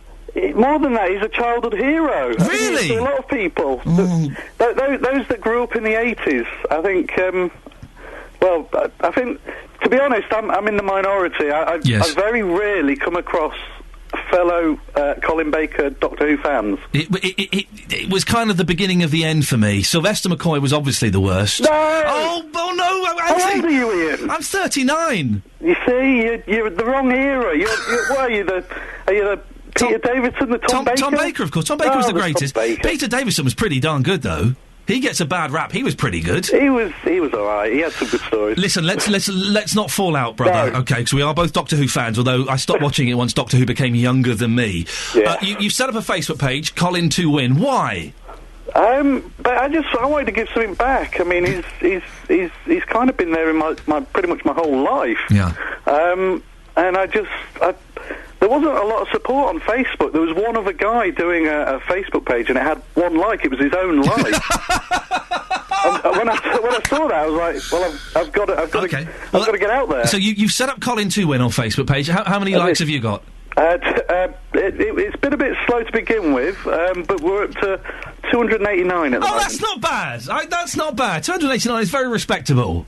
We was at 7 for a while, and one of those was mine. But we beat that guy. That was my plan. In your face, other Colin Baker fan. It wasn't you, was it? No, it wasn't me. Very quickly, Anthony. How do you think he's going to do? Is he going to do well? Seriously? I think he's going to do good because he's a great guy. He's the granddad of the group. I think he's going to do great. And on a final note, Ace was one of the worst assistants of all time, wasn't she? Not to me. Anthony, because I grew up with her. It's who you grew up with, you're right. Watch her. Yeah, it's a pleasure to talk to you, Anthony. Keep fighting the fight. There we go. You, Anthony Lake, you set up a Facebook page for Colin Baker. Across beds, hearts and bucks, this is Iain Lee on BBC 3 Counties Radio. I do like it when I'm allowed to have slightly geeky chats. It was only short. I kept it short, but I do like a good Doctor Who argument. Oh, I do. Now, people living near a fire at a recycling centre near St Albans have been left without water. 20-foot stack of wooden pallets been burning beside the M1 since Saturday, and it's going to take weeks to put this out. Well, Justin Dealey is there. Justin, whereabouts are you and who have you got? Well, I'm on Apspon Lane in St Albans, where this fire has been raging since the weekend, of course, the early hours of Sunday morning. Lots of people without water. One of those is Catherine Reardon. She lives just a few hundred yards away from the fire. At the moment, I'm begging and borrowing and stealing from friends, so this afternoon we all went round to a friend's house and prevailed of their hospitality, but not sure really. It depends how long it goes on for. And of course Catherine has a 2-year-old child as well. Joining me live in our radio car here is Dean Risley, Group Commander from Hearts Fire and Rescue. Dean, welcome to the programme. You heard there from Catherine. When are these people likely to get their water back? Because you're using that water, of course, to fight this fire, aren't you? Yes, indeed we are. As we speak, we're currently investigating alternative possibilities for an alternative water supply approximately a mile away from the affected properties. As we speak, we have got 2 crews down there trying to establish an alternative water supply. At this moment in time, I can't really say how long this is going to take, but it is currently ongoing. Work in progress. And when we spoke yesterday to Paul Hardy, he was saying to us it could take days, it could take weeks to put this fire out. Again this morning it looks like a giant bonfire. Is it the same situation this morning? Absolutely. It's a very deep-seated fire, and it is going to take some considerable time to extinguish it fully. What's the situation with the roads? Because the A414 still closed this morning. As far as you're concerned, have you done enough to reopen that particular stretch of road? From a fire and rescue service perspective, we have our hose laid out in the drains to the side of the A414. There is no reason now from a fire and rescue perspective why that road can't reopen. However, there may be other factors regarding overhead power cables that may stop this from happening at present. OK, so again, that could be close. And just lastly, quite briefly on this question, what about your resources? As we look, to our left-hand side, lots of fire engines, lots of people working on this fire, the flame's still 30 foot in the air. How is that affecting your resources across Hertfordshire? Can you reassure the people this morning, if they were to phone you, you would have enough staff? Absolutely. We've brought extra resources and additional resources in from other areas to cover areas that have been uncovered by resources that are attending this fire, and we'll continue to do so. Please don't take me back on that site. I went on there yesterday, it was 1,000 degrees. I sounded like a big girl's blouse, but of course you do this for a living, don't you? Yeah, it's quite warm on there. The conditions that we're working in are quite trying, but the crews are doing an excellent job keeping the flames down, trying to extinguish it, and we're working really hard to try and get things back to normal as soon as possible. Really appreciate your time. Thank you so much. Thank you. There you go. Joining us live on Three Counties Radio, Dean Risley from Herts Fire and Rescue. So they are working with the water companies. Hopefully that situation is going to get cleared up soon. Hopefully the roads as well, some of those may reopen again. It's all a case of everybody agreeing together. But that, as you've heard there again, Ian, it could take days, it could take weeks. We just don't know at this moment in time. Justin? Yes? Be careful out there. Thank you, Ian. There we go. 08459 455 555. He's playing a blinder this week, isn't he? Excellent stuff. Do let us know if it's affecting you.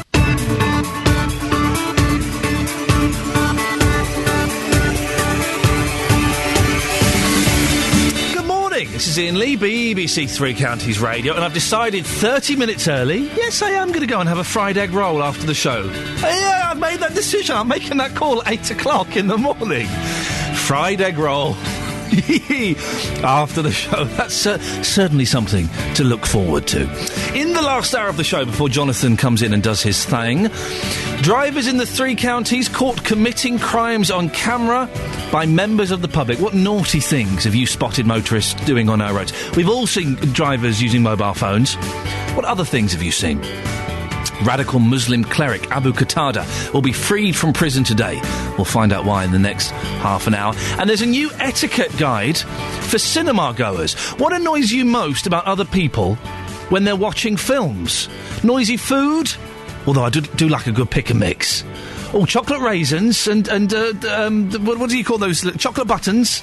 Yes, please, I'll have some of that. What annoys you in the cinema? Facebook.com/BBC3CR. 81333, starting your text 3CR if you want to text, or, and this is the best way, you know it's the best way, you can give us a call, 08459 455 555. BBC Three Counties Radio. People in the three counties have begun receiving warning letters from the police after they've been caught on camera committing crimes filmed, not by the police, but by you, members of the public.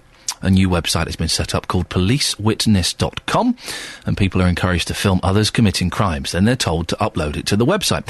So far, one motorist caught on the A508 between Milton Keynes and Northampton has appeared in court charged with dangerous driving. 4 other people in the Thames Valley police area have received warning letters from police after they were caught on camera. So how easy is it to catch people breaking the law? Our reporter Victoria Cook has been finding out. It's just gone 4 o'clock, it's rush hour in Luton, and I'm standing on the side of Stewart Street. I'm going to stand here for about half an hour and see how many people I can spot breaking the law. There's my first texter, approaching a speed camera with a silver mobile phone in one hand on the wheel, and absolutely no attention being paid to the road whatsoever. It's wet conditions, people are braking to approach the speed camera, and that guy just didn't have a clue. Well, this guy's just gone round the corner with one hand on the wheel, and the other hand is using a mobile phone, a bit like a dictaphone. There goes the 9th driver on their mobile phone. That's the 12th person on their mobile phone. That guy was driving along with his head, I can see him going off into the distance. His head is completely to one side as it pins his mobile phone against his shoulder. Unbelievable. Well, I've been standing beside Stewart Street in Luton for half an hour during rush hour, and I've seen 14 people on their mobile phones and 4 people texting whilst driving. One eye on the road and one eye on their phone. Well, there you go. It's our reporter Victoria Cook out and about. Mike Brewer is a motoring journalist and broadcaster. Joins me now. Morning, Mike. Good morning, how are you? Yeah, I'm good, thank you. Are you surprised by that? 30 minutes, 14 people on their mobiles, 4 of them texting. No, not at all. I'm not surprised one bit. I spend a lot of time on the UK roads. I'm doing thousands of miles every week at the moment making my programmes, and I've seen some horrendous things on the road, but the majority of them are mobile phone usage. You know, people either texting, reaching for their phone as soon as the traffic builds up at the motorway to make a call. And I sort of understand why people do that. Sometimes you need to let your colleagues or your friends know that you're going to be late, especially if there's traffic ahead. But most phones these days, or most cars, have Bluetooth connectivity, and they should be relying on that rather than reaching for the phone and just putting it to their ear. Speaking of phones, Mike, are you standing in a vortex or something? Your line is terrible. Could you move ever so slightly? I can jump around. I should say there you go, that's better. The wrong thing to say to you is that I'm driving a car while I'm talking to you. Oh God, you're not. No, I'm not. No, that would be the wrong thing to say. Exactly. No, we're out on location. Stay where you are. Don't move. Stay where you are. This website, policewitness.com, is this the right way to improve driving on our roads, do you think? Well, I think anything will help. I mean, I don't want people to turn into road user victims, and clearly if somebody is going to be taking a video of somebody that's breaking the law on the road, they should be doing it themselves whilst they're driving a car. You know, it's only people that can do this standing on the side of the road or witness it as they're crossing the road at a set of traffic lights or a zebra crossing. You shouldn't do this for yourself from your phone, because otherwise you're endangering road users yourself. Why do people, Mike, feel... they get so aggressive in cars, right, and vehicles. I pulled in front of a lorry the other day. I'd been indicating there was plenty of room, didn't cut him up on the M1. He got annoyed, flashed me, beat me, and I kind of gave the wave, a proper wave, just say thank you very much, sorry if there's any trouble there. He then pulled up beside me and tried to ram my car off the road. Wow. He was driving in, pulling in towards me. It was incredible. Why do people feel they can do that in cars? You wouldn't do that walking down the street, would you? No, you wouldn't, and I don't know. Once people surround themselves with a car, they think that they've got, a big weapon, a big tool around them. They can behave in a threatening and an aggressive manner.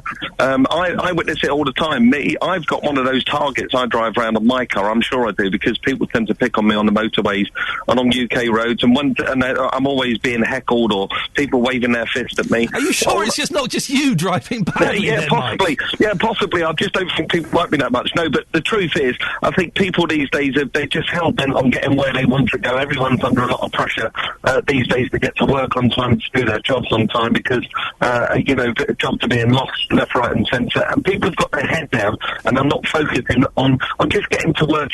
I did this the other week. We was travelling the length and breadth of the country. I was going from Plymouth to Snowdonia, so it was a very long journey last week for filming on Wheeler Dealers, and I decided to just drive the whole distance at 60 miles an hour and see what difference that would make to my journey. I actually got there 25 minutes behind the camera crew who'd raced on ahead, and I got there feeling so relaxed, so comfortable, and it did make a difference. It made a difference to my whole day.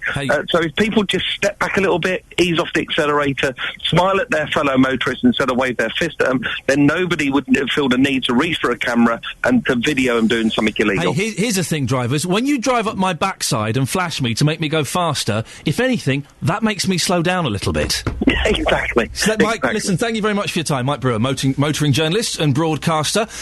Jonathan Vernon-Smith is going to be discussing this on the big phone-in. Today he's asking, should we all help the police by filming dangerous drivers? Now, one thing I didn't know about this policewitness.com is it costs money. Alan didn't mention that when he came in, did he? Alan Featherstone, the guy that set it up, didn't mention this. Jason in Hitchin. I've just been to this website, and in my opinion, it might take quite a while to catch on. Firstly, it's a membership service, and that comes with the recommendation cameras. The 2 cameras available are £150 and £200, which I think is a bit expensive. Or, if you have your own suitable and acceptable evidence-gathering camera, it costs £11 to report each separate offence, or £60 a year membership for reporting alleged offences through them. How many of your listeners today will really be prepared to pay extra on top of council tax and road fund excise to have this service? I pay for the police already and want the focus of their efforts looked at, not a pay-per-view type service. Jason in Hitchin. Yes, Alan didn't mention the fees. And texts 81333, start your text 3CR, on things you have seen. David, I saw a white van man driving on the M25 making a roll-up cigarette with both hands, steering with his elbows. Banned smoking whilst driving. Yeah, my dad used to do that in the 70s. He didn't drive with his elbows. He drove with his knees. Andy from Standon, I'm a passenger in a car as I'm partially sighted, and I can drive better than most people I see on the road. Why, oh, why? I like it. We don't get enough why, oh, whys. I want more why, oh, whys from you, please. Why, oh, why do people go straight over a roundabout in the right-hand lane, and when turning right on a roundabout, do people cut across you in the left lane? Really annoying and dangerous. And Barry in Stevenage. Having recently been knocked over whilst crossing the road in Stevenage, the driver of the vehicle got out of his car and said, "Didn't you know there's a pelican crossing down the road?" Well, I said, I hope he has better luck than I have. Oh, Barry, is that a joke? Have I just read a joke out there? It's like getting text from someone called Jenny Taylor. We've all done it. Although I do know a friend of mine, she's called Jenny. She married a man called Nick Taylor. She's now called Jenny Taylor. That's her name. That's actually her name. Can you believe that? 08459 455 555 is the telephone number if you want to give us a call on that. And also, bad things you have seen in the cinema. What annoying habits you have. I must admit, if I'm sat on my own in the pictures, and I'm sat in a dark corner, and the film's a little bit boring, Looper, I have been known on occasion, no, I'm arguing my producer, Laura, who, we both love time travel movies, and we disagree on Looper. I thought it was appalling. The further away I get from it, the more I think it was appalling. She has a soft spot for it, even though it was flawed. The time travel didn't work, without getting too geeky. The whole paradox thing didn't work. Yeah, I know. We'll stop it there. I'm coming back, don't worry. Coming back from the precipice.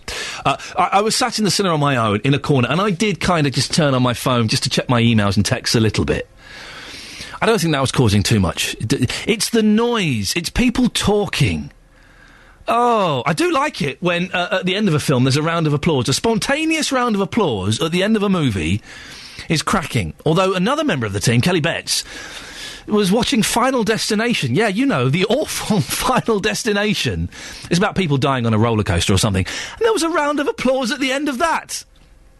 For Final Destination. It's a terrible film. On BBC Three Counties Radio.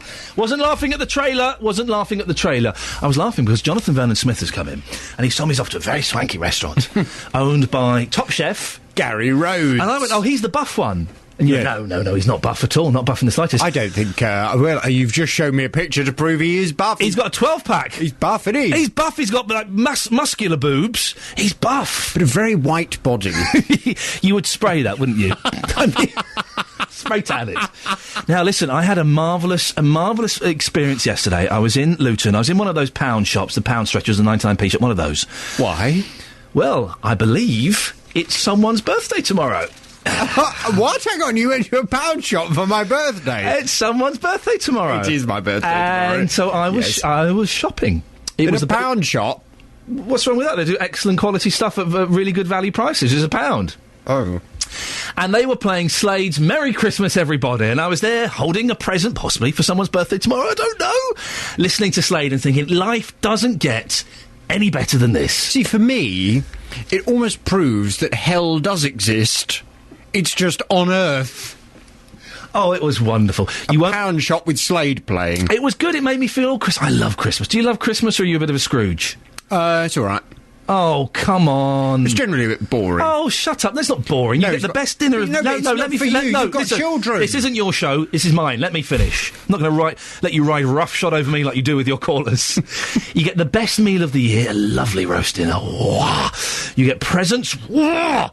You get a Christmas tree with lights on and chocolates. And you get a double edition of Coronation Street. Wonderful. You've got children. Yeah, even without kids, I love it. It's fun if you've got children. If you've not got children in a family, then it's quite boring. Come to ours Christmas Day. Generally, I have to cook. Yeah. Then the family come round, and it's all stressful because you've got all the roast going. Wonderful. Then you sit down, and my grandmother, she can't hear anything, so she's going on and repeating the same stories over and over again. Yeah. Then she keeps saying, "Oh, is it time for the Queen?" And then and then everyone falls asleep, and it drags on and on and on. But yeah, Merry Christmas. Merry Christmas. Well, I hope, listen, let's just say, come a little bit early tomorrow, because we've got presents. Presents. Really? Yeah. Presents, plural. Yep, I spent £2. I did get them from the... But it's good value. Good value. It's a bargain. Listen, don't be all snooty. There's a present's a present. It shows, it's the thought that counts. Oh. Coming up on the big phone in this morning at 9, should we all help the police by filming dangerous drivers? I'm very interested in this website you're talking about this morning. A new website has been set up encouraging members of the public to film motorists who are driving dangerously. Some drivers in the 3 counties have already received warning letters from the police after footage of them has been uploaded onto the website policewitness.com. Well, from 9 this morning, I want us to continue this discussion. I want to hear from you. Should we all help the police by filming dangerous drivers? Do you think it's a good idea, or will it ultimately make the roads even more dangerous with people frantically trying to reach for their mobile phones when they see someone else talking on a mobile phone?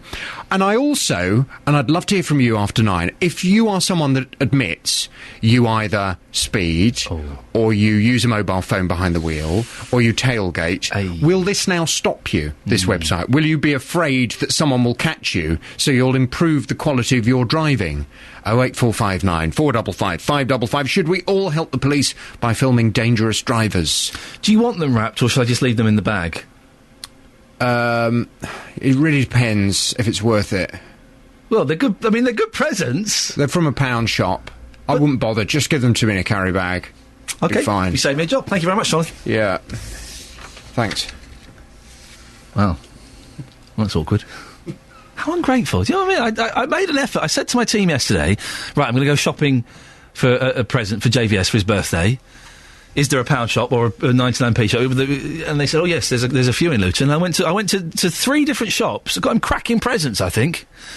How ungrateful. I might keep them for myself. Well, not one of them. One of them was horrible. Now, moving on. The radical Muslim cleric. Oh, no, not yet. I do apologise. Oh, I do apologise. Look, we're going to go to Justin Dealey. Justin Dealey has been monitoring this fire all morning. Sorry, Justin, I was getting ahead of myself. That's okay. Tell us exactly where you are and what's going on now. Well, I'm at Apspon Lane in St Albans, which is directly above junction 8 of the M1. The M1 is moving. The fire's still raging. It has been since the early hours of Sunday morning. The flames are still a good 30 foot high. But there is a group of volunteers. I mentioned this briefly earlier on. They've been here since Sunday feeding the firemen, who are doing a cracking job. I think it's really important we give these guys a mention this morning. One of the volunteers here is Simon Moffat. He is from Chiswell Green, and I spoke to him earlier this morning. Well, we're pleased to give up a couple of hours. We've been down here 5:30 through to 7 o'clock. Just give the guys coming on, going off, get breakfast, something hot to drink, and do what we can. The very least we can do, because these guys, a lot of them are volunteers anyway, and we're very happy to just do the very least we can to give them something warm to drink and eat. It's very, very kind of you. They certainly appreciate it. So what's on the menu this morning? I'm hungry. Sorry, you can have anything you like as long as it's bacon rolls and muffins. Oh, it sounds fantastic. But just to be serious for a second, we are standing, about 100 yards away from this fire. We're still looking at 30-foot flames. You as a local, would you agree with our listeners, this was an accident waiting to happen here? Well, I passed by up to 2 or 3 times every day, and if I've had somebody in the car, almost invariably I've said, that's going to go up soon.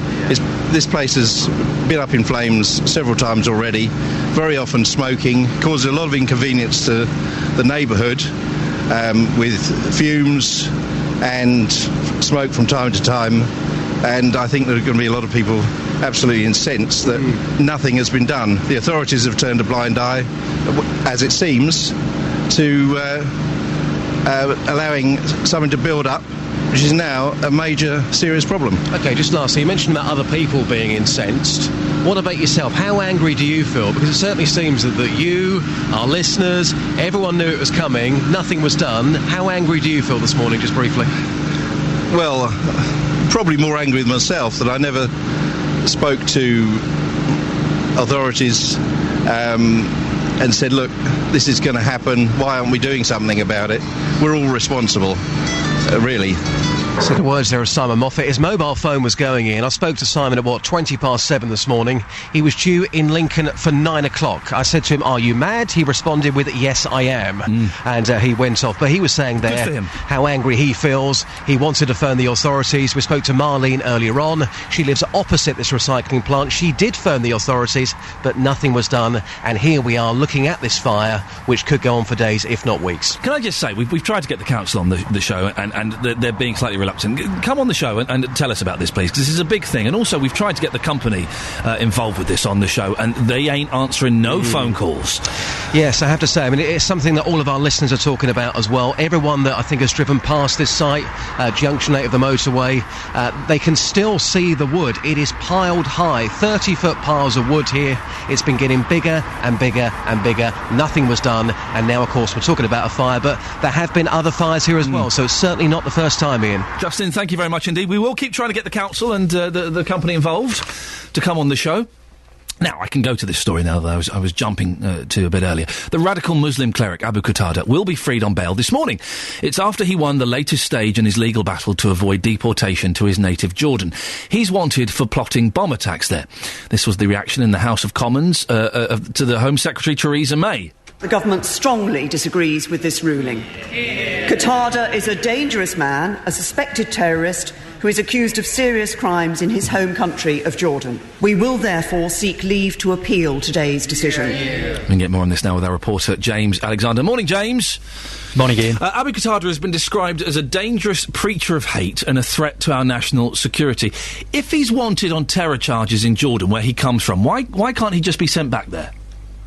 You know, it's interesting hearing this morning that omnishambles has been voted Oxford Dictionary's Word of the Year, because some may see this saga as a perfect example. You may remember last month another radical cleric, Abu Hamza, he's the one with a hook for a hand. He was successfully extradited to America, but Abu Qatada, with a long grey beard, he is still here. Now, he's not a British citizen, but he was granted asylum here 18 years ago, so he can't just be turfed out. The main stumbling block in getting him removed is that the evidence against him in his native Jordan has come from the torture of others. Now, this isn't allowed under the European Convention on Human Rights that Britain is signed up to, and this is why the Home Secretary went to Jordan to get a promise that evidence obtained through torture wouldn't be used and he would get a fair trial. But now a judge here has ruled that promise can't be guaranteed, and so Abu Qatada can't be deported. I'm confused slightly, James. The legal marathon has gone on for years now. Why can't he be put on trial here? This is what his supporters say. If he's so dangerous, then prosecute him here. Campaigners believe the reason that hasn't happened is because it could mean all kinds of sensitive and perhaps embarrassing information would have to be made public in court. So after a decade now spent trying to deport Abu Qatada, a man once described as Osama bin Laden's right-hand man in Europe, is free to walk Britain's streets. A lot of people I heard on various phone-in shows yesterday were saying, if this was France, they'd dump him on a plane and send him back straight away. Is there any chance the government will ignore the verdict and do that here? Not really. This is what some conservative backbenchers would like. You just ignore the judges and get him on the first plane out of here. It's what a lot of people would like. You know, you read the papers, it's what a lot of papers would like. But the Home Secretary has made it pretty clear this is not something they're considering. This would be illegal under international law. Instead, the Home Office will now try to overturn this ruling at the Court of Appeal. But make no mistake, Ian, ministers are now running out of legal road, and it is now possible Abu Qatada could be in the UK for good. James Alexander, thank you very much for that indeed. It's confusing, isn't it? But I suppose one of the things, the good things about this country is that we do have people like Theresa May who does follow the letter of the law. And there were people yesterday saying, if in France, they'd whack him on a plane and send him over there. But we need to lead by example, don't we? Maybe I'm being naive and using sixth form politics there. Call 08459 455 555. 08459 455 555. BBC Three Counties Radio. In about 45 minutes, I'll be chomping on an egg butty. Beautiful. Coming up in the last half hour of the show, before JVS at 9, e-cigarettes, they might help some people give up smoking. But do you mind if people use them in the workplace? I find there's a real kind of smugness about those people. And an etiquette guide for the cinema has been published. What annoys you most about other filmgoers? Across beds, hearts and bucks, this is Iain Lee on BBC Three Counties Radio. Helen in Milton Keynes has texted 81333, starting her text 3CR. And she's done it in capital letters, which means she's shouting because she's angry. I hate people making noises like drinking through straws, then making that noise at the end of the cup. Plus phones. You mean this noise? That noise, yeah, it's not good. And Ian, I had a cinema card last year. As many films as you like, 15 quid a month. I had to cancel it, as it was so painful. Every time I went there was an incident. Talking, phones ringing, and most of all, if in an empty cinema, me sitting in a nice little seat, and then someone come and sitting directly in front of me, despite having 500 other seats to sit in. Ah! Says Heidi. I know what you mean. They do that. People do that, don't they? There'll be some psychological reason for this. If you're in an empty cinema or a near-empty cinema, someone will come and sit on your row. Maybe not right next to you, but one seat away from you, or in front of you. No, don't do that. This is one of the luxuries. I have been in a cinema where it was just me. I was watching a rubbish film. I was watching the Brady Bunch movie. Yeah, I know. I like that film. And those of you who've seen that film and know me will know why I like that film. But it's got the monkeys in it. But no, I know. I watched it on my own. It was the greatest luxury of all time. A cinema all to myself. Wonderful. But 08459 455 555 is the telephone number if you want to give us a call on that. Britney Spears, Johnny Depp, Charlie Sheen, what have they got in common? Yes, they're all American. There's more to it. They are also celebrities who are trying to quit smoking using the electronic cigarette. In fact, Charlie Sheen, do you remember when he was going mad and was going to have a breakdown and die? What happened to that? I was enjoying that. I was enjoying all the tiger's blood. Charlie Sheen has recently launched his own e-cigarette company. But just how safe are they? Some workplaces are banning the e-cig as there's no evidence to show they're not dangerous. If you've seen them, they look like proper cigarettes, but there's a bit of water vapour with nicotine comes out instead of smoke and tar. Well, Alina Saul is a Luton Public Health Programme Manager from the NHS. Good morning, Alina. Good morning, Ian. What's the issues with e-cigarettes? Well, as I say, people are kind of using them to get themselves off of cigarettes, and I think they do. There is potential there for them to be a quitting aid, but we need evidence to show that they are effective, and they are. It's likely that they are less harmful than cigarettes, but we don't know what's in them. So issue number one is they're not regulated. We don't know the amount of nicotine that's being delivered when you inhale on them, and we don't know what else is in them. So we need regulation. Is nicotine itself inherently dangerous? Because that's not what causes the lung cancer, is it? No, but nicotine itself does have health effects, physiological health effects on the body, for instance, increasing your heart rate. So it's not an inert substance, and it's highly addictive. So when people are addicted to smoking, it's because of the nicotine. So when they take products like nicotine replacement therapy to come off of cigarettes, it's a very, very low dose of nicotine. Well, what's the problem with people smoking them in the workplace? Because it's becoming more and more popular, isn't it? Well, yeah, I think people are kind of giving them a go. Some people, I mean, they're not totally widespread at the moment, but there's two issues with the workplace, or with them in general, is that, as I was saying, nicotine, it's highly addictive. And smoking is an addictive habit, but there's also the habitual side to it as well. So if you're using something like an e-cigarette, it's just reinforcing your smoking habit. You're doing it when you'd normally smoke a cigarette. It's the same kind of sensation. You're going through the same motion, so it's not really helping to break that habit side of it. What interested me was you said, Alina, we don't know what's in them. No. Don't we know? Well, no, we don't. Wow. They're not regulated, so you don't have to actually list the ingredients. And That's nicotine, nicotine is interesting as well, because you can actually say the amount of nicotine that's in a product, but how that actually is then absorbed in the body is a very different matter.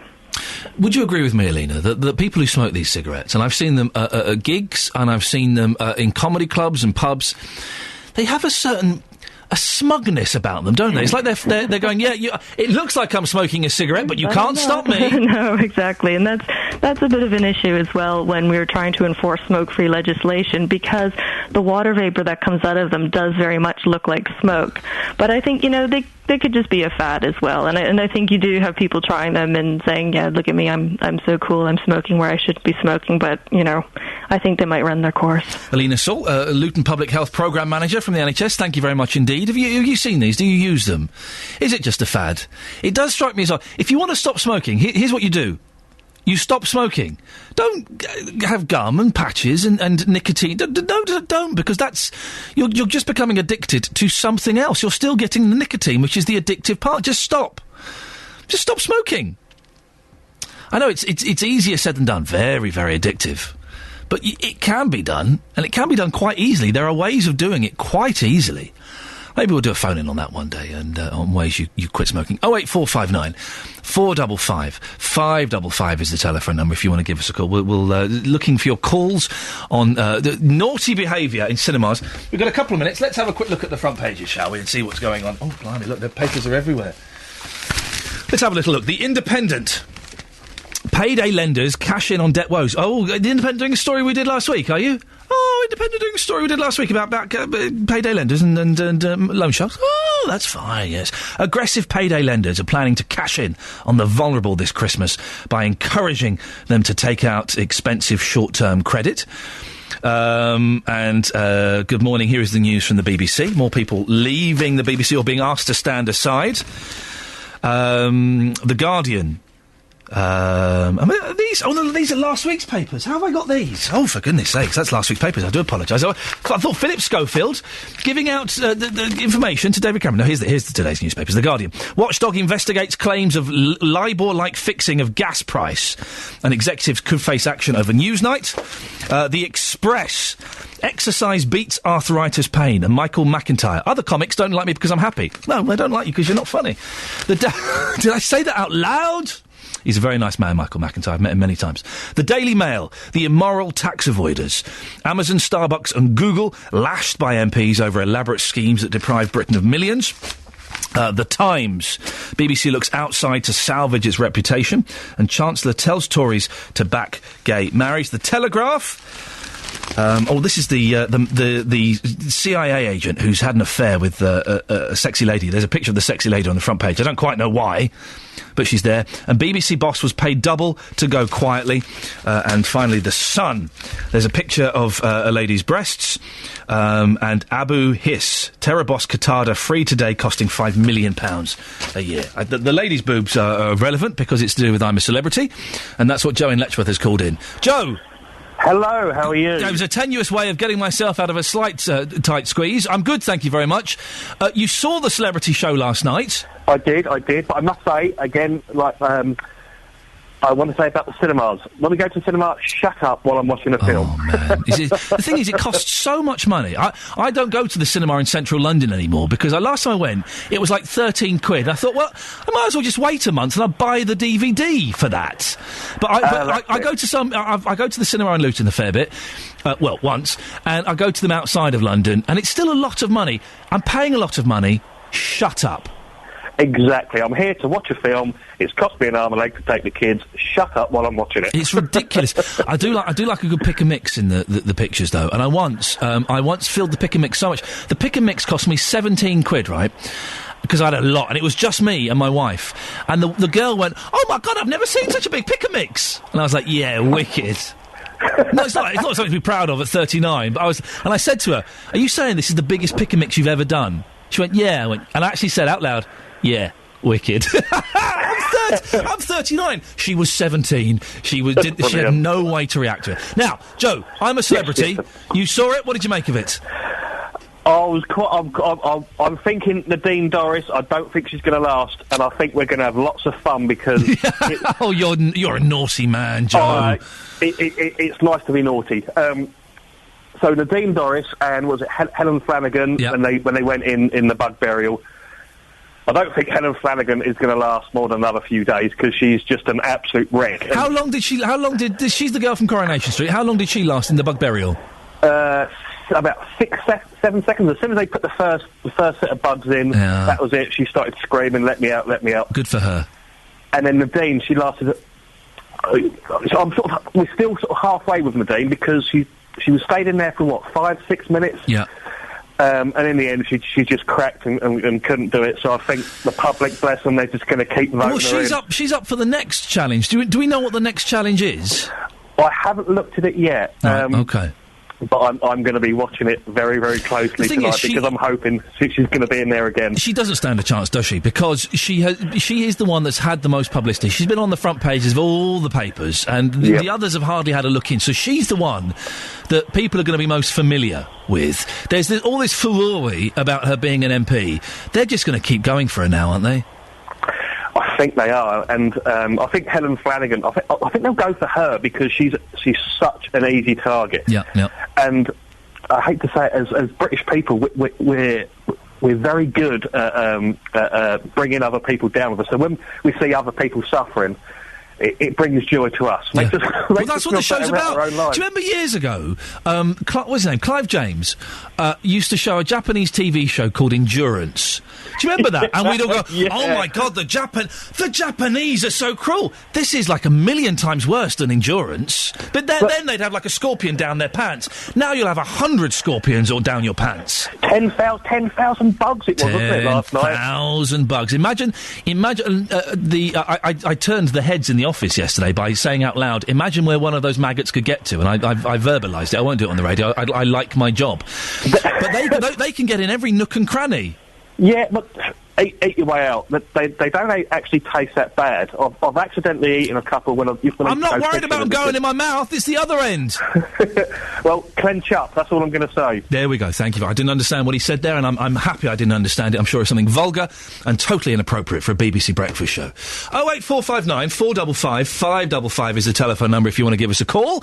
81333. Start your text 3CR. I love going to the pictures. If you look carefully, a lot of the cinemas will have sort of on a Tuesday afternoon a 1 o'clock showing that's £2 or something. They do. It's a while ago, last year when I was in North London, the local cinema, I walked past it. It was Wednesday, 1:30. There's a lot of old people queuing outside. What are these old people queuing outside the pictures for? I had a look. They were celebrating 80 years, I think, of that cinema being there. So they were showing an 80-year-old film and loads of newsreel footage from that era. £1. Oh, I was in there. The film was terrible, but it was fantastic seeing all this old newsreel footage. I loved it. I do like the pictures. It's too expensive. And there are so many annoying things. People talking on their phones. I've heard that. People who don't turn off their phones. People eating. People chatting. Oh, it's so annoying. Well, never fear, because an etiquette guide for cinema goers has been put together after a poll revealed that more than half of audiences get annoyed by people talking during the film. Only just over half? Richard Fitzwilliams is a film critic and social commentator. Joins me now. Good morning, Richard. Good morning. I have to say, though as a film critic I go to a lot of previews, I very often do catch up, because I've got to, because of the various things I do. I catch up with a lot of movies in the cinemas with other people, and how right you are, there are a lot of problems. What annoys you about going to the cinema? Well, there's a huge problem with popcorn. I mean, you can't blame people totally, because this is sold in the foyer at inflated prices, by the way, which make me shudder, but nonetheless... Well, popcorn costs about £2 to make, and they sell it for about £2.50. What about Coca-Cola? It's even worse, and various sizes. The point is, unfortunately, that you can't prevent them from taking it in if they're encouraged to buy it. Once in the cinema and talking with popcorn, I mean, you've got a noise that you have to move away from. Most cinemas aren't packed. As a result, you can normally do it, but this isn't very desirable. Imagine in an opera or in a theatre, people even beginning to behave like this. Of course they don't. And as for talking, I mean, fortunately, it's decades ago that the cinema used to be the place for a kiss and a cuddle, and I don't mind what people get up to so long as they get up to it quietly. The point... Do people do that anymore? I don't think they do. It's such a shame. It's always great to go, hey, look at them in the back row. They're getting... You know, I love all that. Oh, well, I mean, after all, as I say, as long as they're quiet, I don't mind. But what if they come in late? That can't be avoided either. I mean, certain theatres will not let you in as far as... take, for example, the nail-biting tension of Ben Affleck's Argo. I mean, you are going to be glued to the movie. You are going to find this almost tangible. We may know how it ends, but my goodness me, it's well done. Or, for example, the duels verbally between Philip Seymour Hoffman in The Master as the head of this cult versus Joaquin Phoenix, who's a drifter whom, audiences will find out what occurs. You've just mentioned the two films I'm desperate to go and see. Are they worth going to see very quickly? They very definitely are. Excellent. Thank you, Richard. Are drawn to something on the screen. You do not want a distraction. And the distraction with people moving around, who are the people who are casual, people who are munching, people who are talking, it's infuriating, but the problem is, what do you do about it? As far as mobile phones are concerned, I mean, that's just bad manners. Yep. It's horrible. The danger, the movie industry's danger of piracy, this is another issue, but, I mean, there is no doubt you're casual when you go in, but why not behave in a decent manner? I tell you how you sort it out, Richard. One fell swoop. Bring back the ushers. Bring back a stroppy woman or a grumpy man with a torch. The danger, unfortunately, and we've got these in the previews, of course, because of the piracy problem. I mean, very often you've got someone in the aisles who wanders up and down, and often several people, uniformed, who, as in some cases, who are looking for precisely what you're mentioning. The trouble is, it's very, very costly. Yeah. And I fear it wouldn't work, and if you've got, for example, some performances with almost nobody there, then you've got personnel doing nothing. These multiplexes, though, as convenient as they are, they don't care, do they, Richard? They're just money-making machines. They don't care about the art of Argo or, the majesty of the master. They don't care about these things. Well, Bernard Shaw once commented, the cinema is also an industry. If only we had a system where British films, as in France, you have to show a certain percentage of what you show has to be the local product. It's very difficult, and of course this isn't the system, because the system is there to make money. I'm not saying, however, what is on screen is often soulless. Sometimes, of course, as well we know, as we've been discussing, it's absolutely brilliant. Look at Affleck, perhaps the next Clint Eastwood. If this is the case, people should be given the chance and the right, but because remember, they've paid quite a lot of money. Richard, we're running out of time. Can I ask you one final question, sir, before I let you go? Sure. When was the last time you had a kiss and a cuddle in the back of the cinema?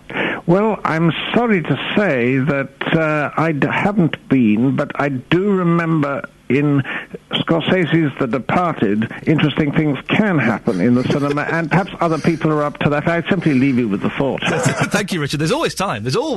Thank you very much. Well, Justin Dealey, our reporter, has been hearing more on this. Let's find out what people have been saying about what annoys them in the pictures. Well, Dan, we can hear the James Bond music in the background. You're off to watch Skyfall. What annoys you when you're in the cinema?